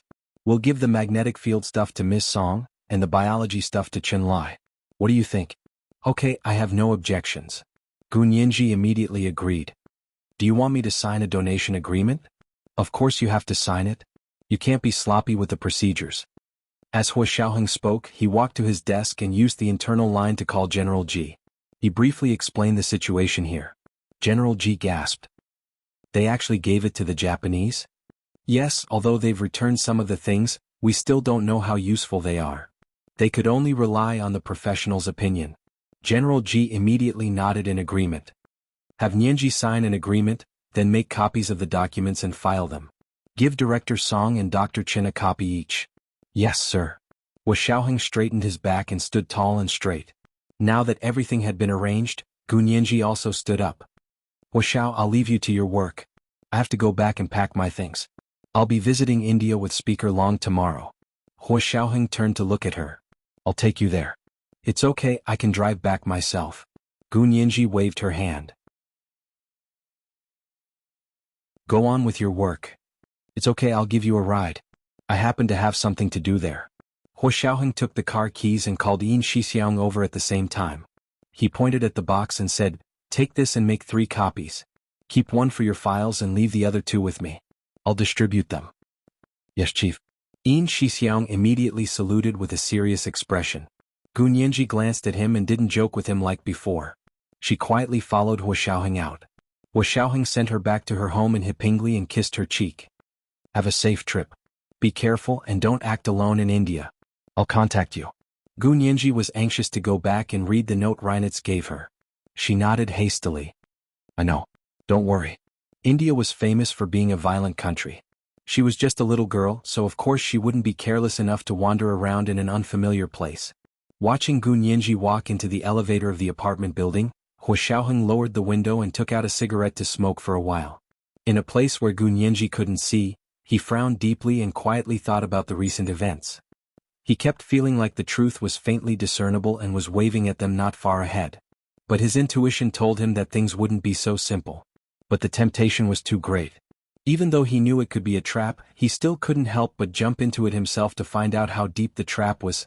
After smoking for a while, Huo Xiaoheng's surveillance system indicated that Gu Nianji had entered the apartment. He threw away the cigarette and sent a text to Gu Nianji. "Have you arrived?" Gu Nianji quickly replied, "Yes, your timing is so accurate." Huo Xiaoheng curled his lips and started the car. He drove out of the Hipingli precinct's parking lot and headed in the direction of B University. When he was almost at the B University professor's building, Huo Xiaoheng called He Jichu. He Jichu had just finished grading a few theses of his doctoral students. Seeing that it was Huo Xiaoheng's caller ID, he frowned but still picked up. "Huo Xiao, I just looked out the window. It's still dark. The sun hasn't risen from the west yet." He Jichu laughed mockingly. Huo Xiaoheng ignored him and said calmly, "Professor He, there are a few things I want to show you. Is it convenient?" He Jichu stretched his long legs lazily. "What is it?" "I'm not a curious person. I'm not interested in everything. It's about Gu Xiangguan." He Jichu's body stiffened. "Come on up." Huo Xiaoheng sat in front of He Jichu and passed his phone to him. The first one is a note that Nianji received. This is what the Japanese specially returned to her today. His phone had a photo file of the information. He Jichu looked at the note and his frown deepened. Nianji showed me this note. She said it was related to her father, but she didn't tell me who gave it to her. Hua Xiaoheng thought about it. Since he needed He Jichu's help, he could only be honest with him. Reinitz and He Jichu were both enemies, but He Jichu was definitely on Gu Nianji's side. Reinitz gave this to Nianji. Of course he secretly gave it to her. He Jichu's expression darkened even more. He said coldly, "What is Reinitz trying to do? You still haven't given up?" No matter what his purpose is, look at his note.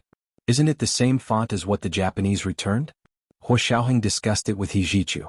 Of course they still needed a handwriting expert to verify it. Before they could decipher the meaning of the two poems, they had another clue. "Professor He, why do you think the Japanese returned this box of things?" Hua Xiaoheng pointed to the photo on his phone. He Jichu snorted. "Of course it's because of our lawsuit. Do you think they'll find their conscience and voluntarily return the stolen things to the owner? The only way to deal with these people was with the law and force.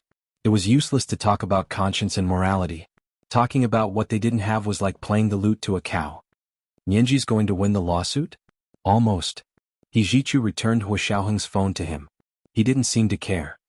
"I warned Nianji to be careful of the Japanese. Seeing that they're about to spit out the meat in their mouths, they wouldn't be Japanese if they didn't go crazy. Thinking back to the kamikaze suicide squad in the war, the Japanese would even kill themselves when they went crazy." Hua Xiaoheng wasn't surprised. He said calmly, "I thought so too. Now that Professor He has confirmed it, I know what to do." Hua Xiaoheng stood up and shook hands with He Jichu with a smile. He Jichu walked him to the door and suddenly asked, "When is Nianji going to India?" "Tomorrow's flight." Hua Xiaoheng smiled at him and turned to leave. That night He Jichu didn't sleep at all. He sorted out the work at hand and made a simple handover with the professors in the department. Then he applied for a 2-week leave from the department, saying he was sick and needed to return to the United States for treatment. Before dawn he took his private plane and left the Wuxia Empire. The next morning, Gu Nianji also went to the airport and took the Wuxia Empire's private plane to India with Speaker Long and the others. At the same time, Hua Xiaoheng was appointed by General Ji to lead the Wuxia Empire's most elite special forces to Russia to participate in the International Special Forces competition in 2 weeks. This was the Wuxia Empire's 8th time participating in such a competition, and Hua Xiaoheng was the first all-around champion. The next few times he disappeared without a trace and never went back. Now that he returned to the competition as the head of the military, he immediately attracted the attention of all parties. It was the third watch. It was the third watch today. Everyone's monthly and recommendation votes. Yes, the third watch will be changed to 8 in the evening from now on. Moi.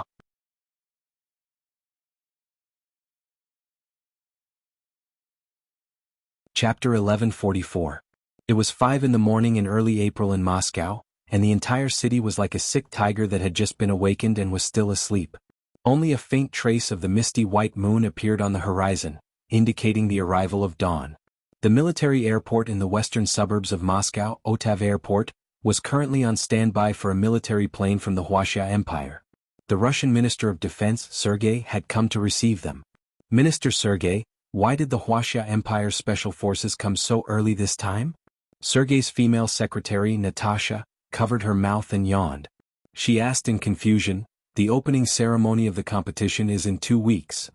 At that time, the opening ceremony of the International Special Forces competition would be held in Patriot Park on the outskirts of Moscow. However, it was still too early for them to come now. The other countries were probably still forming their teams at this time. However, because the Wuxia Empire's team leader this time was Major General Hua Xiaoheng, whom everyone thought highly of, their country also gave them a very high standard reception. In order to wait for this plane, they had woken up at 3 in the morning just to welcome the Wuxia Empire's military plane. Sergei glanced at his watch and said expressionlessly, "Comrade Natasha, if you complain again, I'll have to send you back." Natasha was so shocked that she was completely awake and didn't dare to say another word. After waiting for another half an hour, they heard rustling footsteps behind them. Natasha turned around and was instantly stunned. She quickly poked Minister of Defense Sergei's back and said, "Minister, the Prime Minister is here." Sergei turned around in surprise and saw their Prime Minister, Gerald, striding over. "Minister Sergei, you're here so early." Prime Minister Gerald was tall and burly, but he had a very gentle personality. "Prime Minister, why are you here?" Sergei quickly went over to shake his hand and said with a smile, "I'll report to you after I receive them." "It's nothing. I was asked by the president to meet an old friend of the president," Prime Minister Gerald said with a smile. Prime Minister Gerald chuckled. After all, this major general of the Wuxia Empire is practically from the same school as our president. The current president of Russia was a famous KGB general when he was young, so it was no wonder that he favored Hu Xiaoheng, who was also from the special forces. When he heard that even the president was paying special attention to this upcoming major general from the Wuxia Empire, Sergei didn't dare to be disrespectful. He nodded with emotion and said humbly, "I met him once during the Jordan Special Forces competition.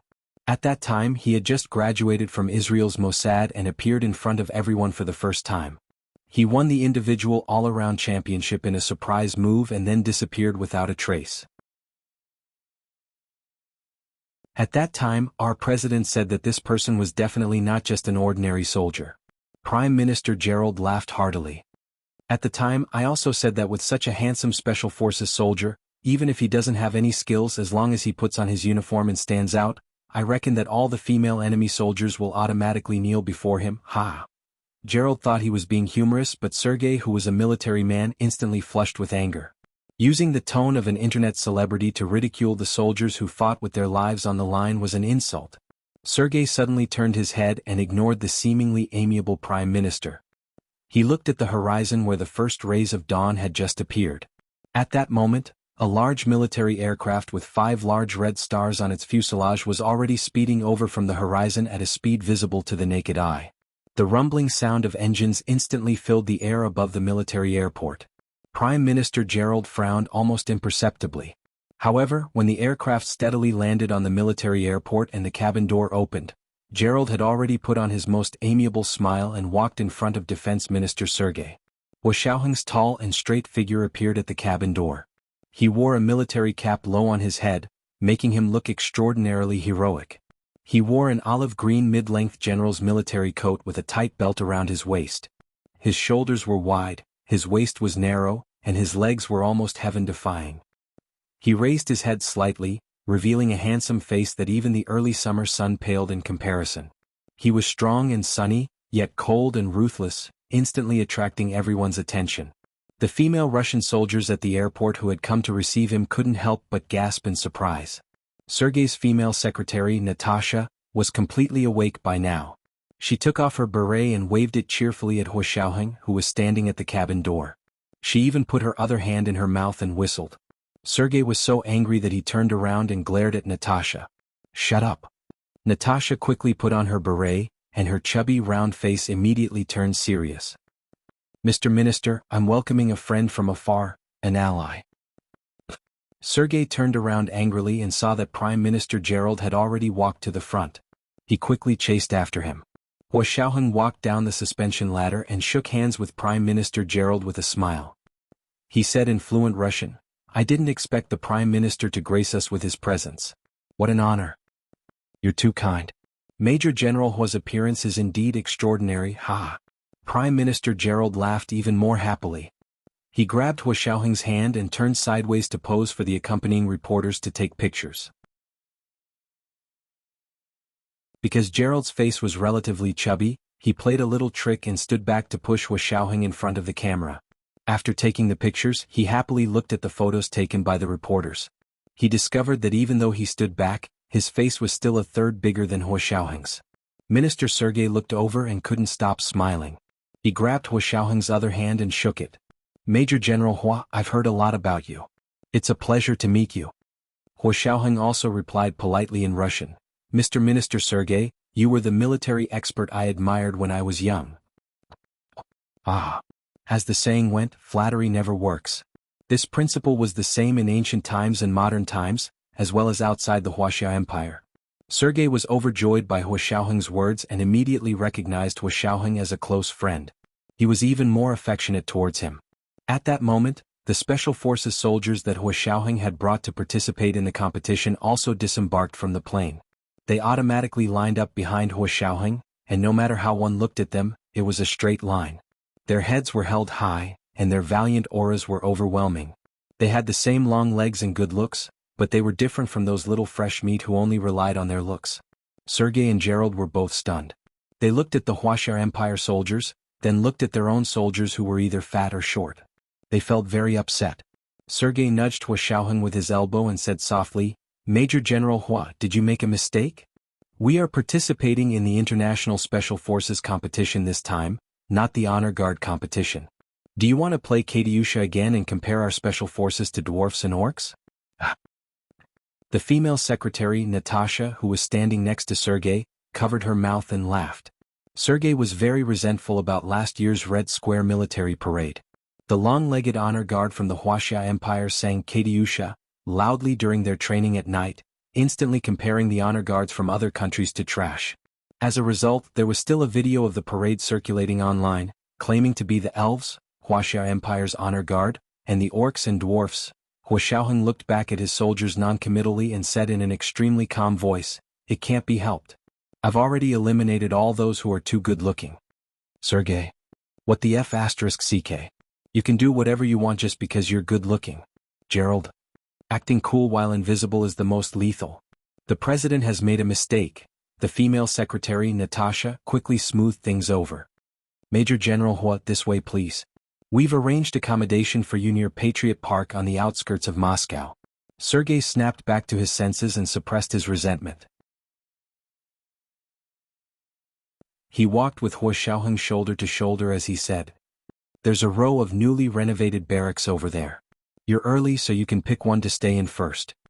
Hua Xiaoheng nodded. "Thank you, Minister. But I have a request that I hope you can agree to."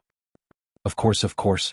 Sergei's female secretary, Natasha, was mesmerized by Hua Xiaoheng's elegance and spoke first before Sergei could speak. Sergei glared at her before turning to Hua Xiaoheng and saying the same thing, "Of course, of course." Prime Minister Gerald was speechless. He was treating him like a dead man.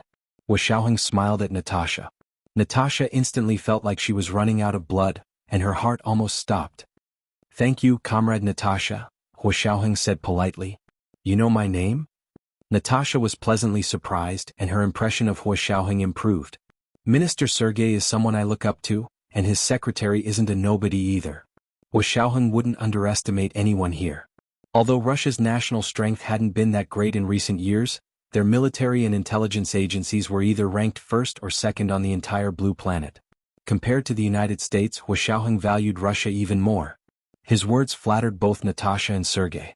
Then, he turned to look at Prime Minister Gerald and said with a faint smile, "It would be even better if His Excellency could make things easier for us." "No problem, no problem. His Excellency the President has instructed me to satisfy all of Major General Hua's requests." Gerald immediately agreed when he saw Hua Xiaoheng's smiling face. He was just short of patting his chest to guarantee it. Hua Xiaoheng nodded and got into the private car with them before saying, "It's like this. Because we came too early, a full 2 weeks ahead of schedule, I'm worried that my soldiers' morale will slacken, so I want them to undergo 2 weeks of closed-door training. I hope the military camp you've arranged will meet this requirement." A closed-door military training camp was truly a closed-door training camp. The people inside would be completely cut off from all communication and interaction with the outside world. Outsiders would also never be allowed to trespass into the closed-door training camp. Once the closed-door training camp was marked, the area would become a restricted military zone. This was the first watch. It was the third watch today. A reminder for your monthly votes and recommendation votes. The second watch at 1 p.m., and the third watch at 8 p.m. That's right, the third watch would be changed to 8 p.m. P.S. I posted a short video on Weibo to test the waters. My dear friends, you can go take a look. Mwah.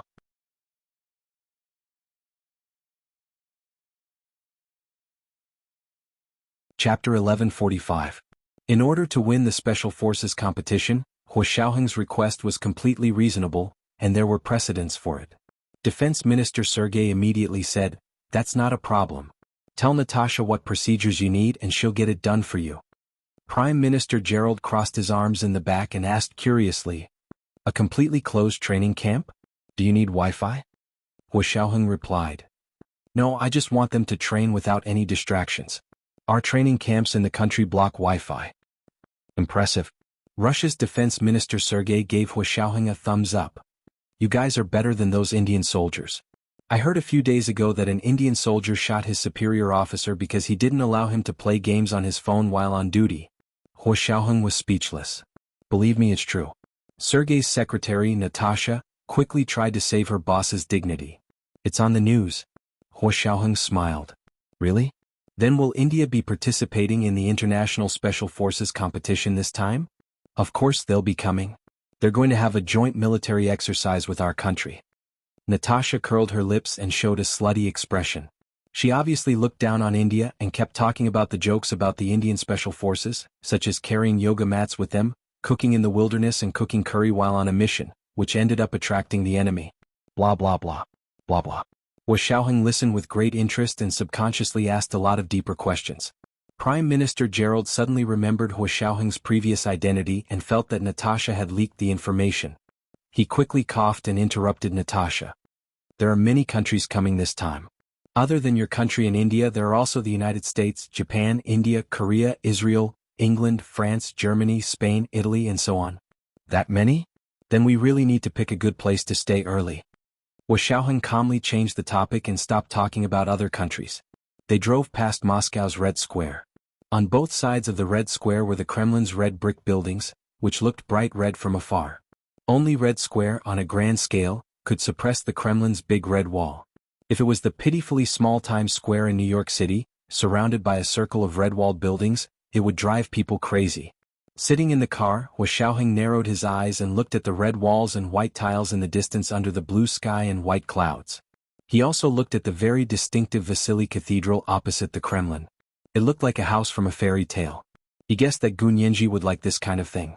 Natasha, his secretary, was beside him in the car, telling him the history of Moscow's Red Square. It's here. During the World War, Stalin had a military parade here. After the parade, everyone went straight to the battlefield and fought bravely. We won the battle to defend Moscow and directly turn the tide of the war. Although it wasn't Hua Xiaoheng's first time in Moscow, it was his first time visiting Moscow as an official major general of the Huaxia Imperial Army. He probably knew the history of Moscow's Red Square better than Natasha did, but all the same he was affected by her pride. He stared at the quiet and calm Red Square outside the window, imagining the exciting military parade. Countless young men sang Katyusha, From Here to the Battlefield. Most of them didn't come back alive, and they didn't see the victory after the war. No one knew their names, but their achievements would live on forever. But after so many years, perhaps many people had forgotten how difficult it was to obtain peace. Hua Xiaoheng suddenly raised his right hand and gave a standard military salute to Moscow's Red Square. Natasha, who had been talking incessantly, stopped abruptly, and the corners of her eyes became moist. She wiped them with the back of her hand and pretended not to care. She waited quietly for Hua Xiaoheng to put down his right hand before nodding at him with a smile. Defense Minister Sergei couldn't help but have a better impression of Hua Xiaoheng. Even Prime Minister Gerald, who was a bit picky about Hua Xiaoheng, fell silent. He had to admit that a soldier who respected the deceased unsung heroes was a soldier who was truly worthy of respect. A country with such a soldier was terrifyingly powerful. The car quickly drove past Red Square and headed towards the suburbs. Sergei's secretary, Natasha, became lively again. He could hear her chattering along the way, her laughter like silver bells. Hua Xiaoheng gradually gained a lot of information from Natasha's casual narration. For example, he knew that the Japanese Special Forces would be arriving in Moscow the next day, only a day later than them. Also, the United States would be staying with Israel this time so they could learn from each other first. Also, India still hadn't been able to assemble a team to compete. 2 hours had passed by the time their car arrived at the military camp near Patriot Park on the outskirts of Moscow. Hua Xiaoheng got out of the car and first shook hands with Defense Minister Sergei and Prime Minister Gerald to thank them for their warm hospitality. Sergei and Gerald treated Hua Xiaoheng with the highest level of respect. This time, even Natasha wouldn't personally receive the special forces from other countries when they arrived in Russia. Instead, a few of Natasha's secretaries would receive them. After Sergei and Gerald left, Hua Xiaoheng and Natasha walked around the entire military camp. Leave this place to us. Hua Xiaoheng circled an enclosed barracks. There were all kinds of training grounds in the open space inside the barracks. Grasslands, swamps, trenches, hillsides, pools, obstacle nets, shooting ranges. Anything needed for the competition could be practiced here. Natasha readily agreed. That's all right. What else do you need? I want barbed wire for this perimeter wall, the kind that can be electrified. Hua Xiaoheng wrote out a list and asked Natasha for the goods. Natasha looked at it for a while, then looked up at Hua Xiaoheng with a smile. Major General Hua, have you thought carefully about what you want? Sometimes, the more mysterious something is, the more curious it is. Curiosity killed the cat. Hua Xiaoheng smiled faintly and folded his hands behind his back as he looked at the perimeter wall that was as tall as a person. If the cat was killed, it wouldn't be curious anymore. It was a casual statement, but Natasha could actually hear the murderous intent in it. However, she wasn't afraid at all. Instead, she was a little excited. A warring nation like people with guts. As long as you know. Natasha took out her electronic notebook and wrote down all of Hua Xiaoheng's requests. I'll send them to you in the afternoon. Hua Xiaoheng nodded and walked Natasha out. Natasha was indeed true to her word and delivered all of Hua Xiaoheng's requests in the afternoon. She didn't have anything to do today, so she stayed with Hua Xiaoheng and the others to see how they would decorate the barracks. Soon, the perimeter wall that surrounded the barracks, which was as tall as a person, was densely covered with a layer of electric fence. Once the electricity was turned on, people outside couldn't come in and people inside couldn't go out. There were also sensors buried in the corners under the perimeter wall. As soon as someone broke in, the sensors would sound the alarm. Needless to say, there were all kinds of surveillance cameras. There were almost 360 degrees of surveillance in all directions of the camp without any blind spots. When Natasha saw that the 8 screens she had brought were put to use in this way, she gasped. You guys are serious? Of course. Hua Xiaoheng adjusted the screen disapprovingly. What's the point of me faking this? Natasha was relieved. It seems that you guys really want to win? Of course. If we don't want to win, why would we participate in the competition? Hua Xiaoheng straightened up and looked at the surveillance screen in front of him. I hope they can stand up to the test. On the first day in Moscow, the Special Forces soldiers spent their time repairing and setting up the camp. At noon the next day, the Japanese Special Forces soldiers who had come to participate in the competition also arrived in Moscow. This was the second watch. Today was the third watch. A reminder to everyone about the monthly votes and recommendation votes. 8 o'clock in the evening, the third watch. Yes, the third watch will be changed to 8 o'clock in the evening from now on. P.S. I've posted a short play on my Weibo Writers Cambrian to test the waters. You guys can go take a look. Mwah. You're tuning in to the Han Li's Wuxia Chronicles YouTube channel. We're so grateful for your support and don't forget to subscribe to join us on this incredible journey through captivating stories. Your generosity through donations truly makes a world of difference, as it's the primary source of revenue that allows me to expand and enhance this channel for you. Thank you from the bottom of my heart for being a part of this adventure.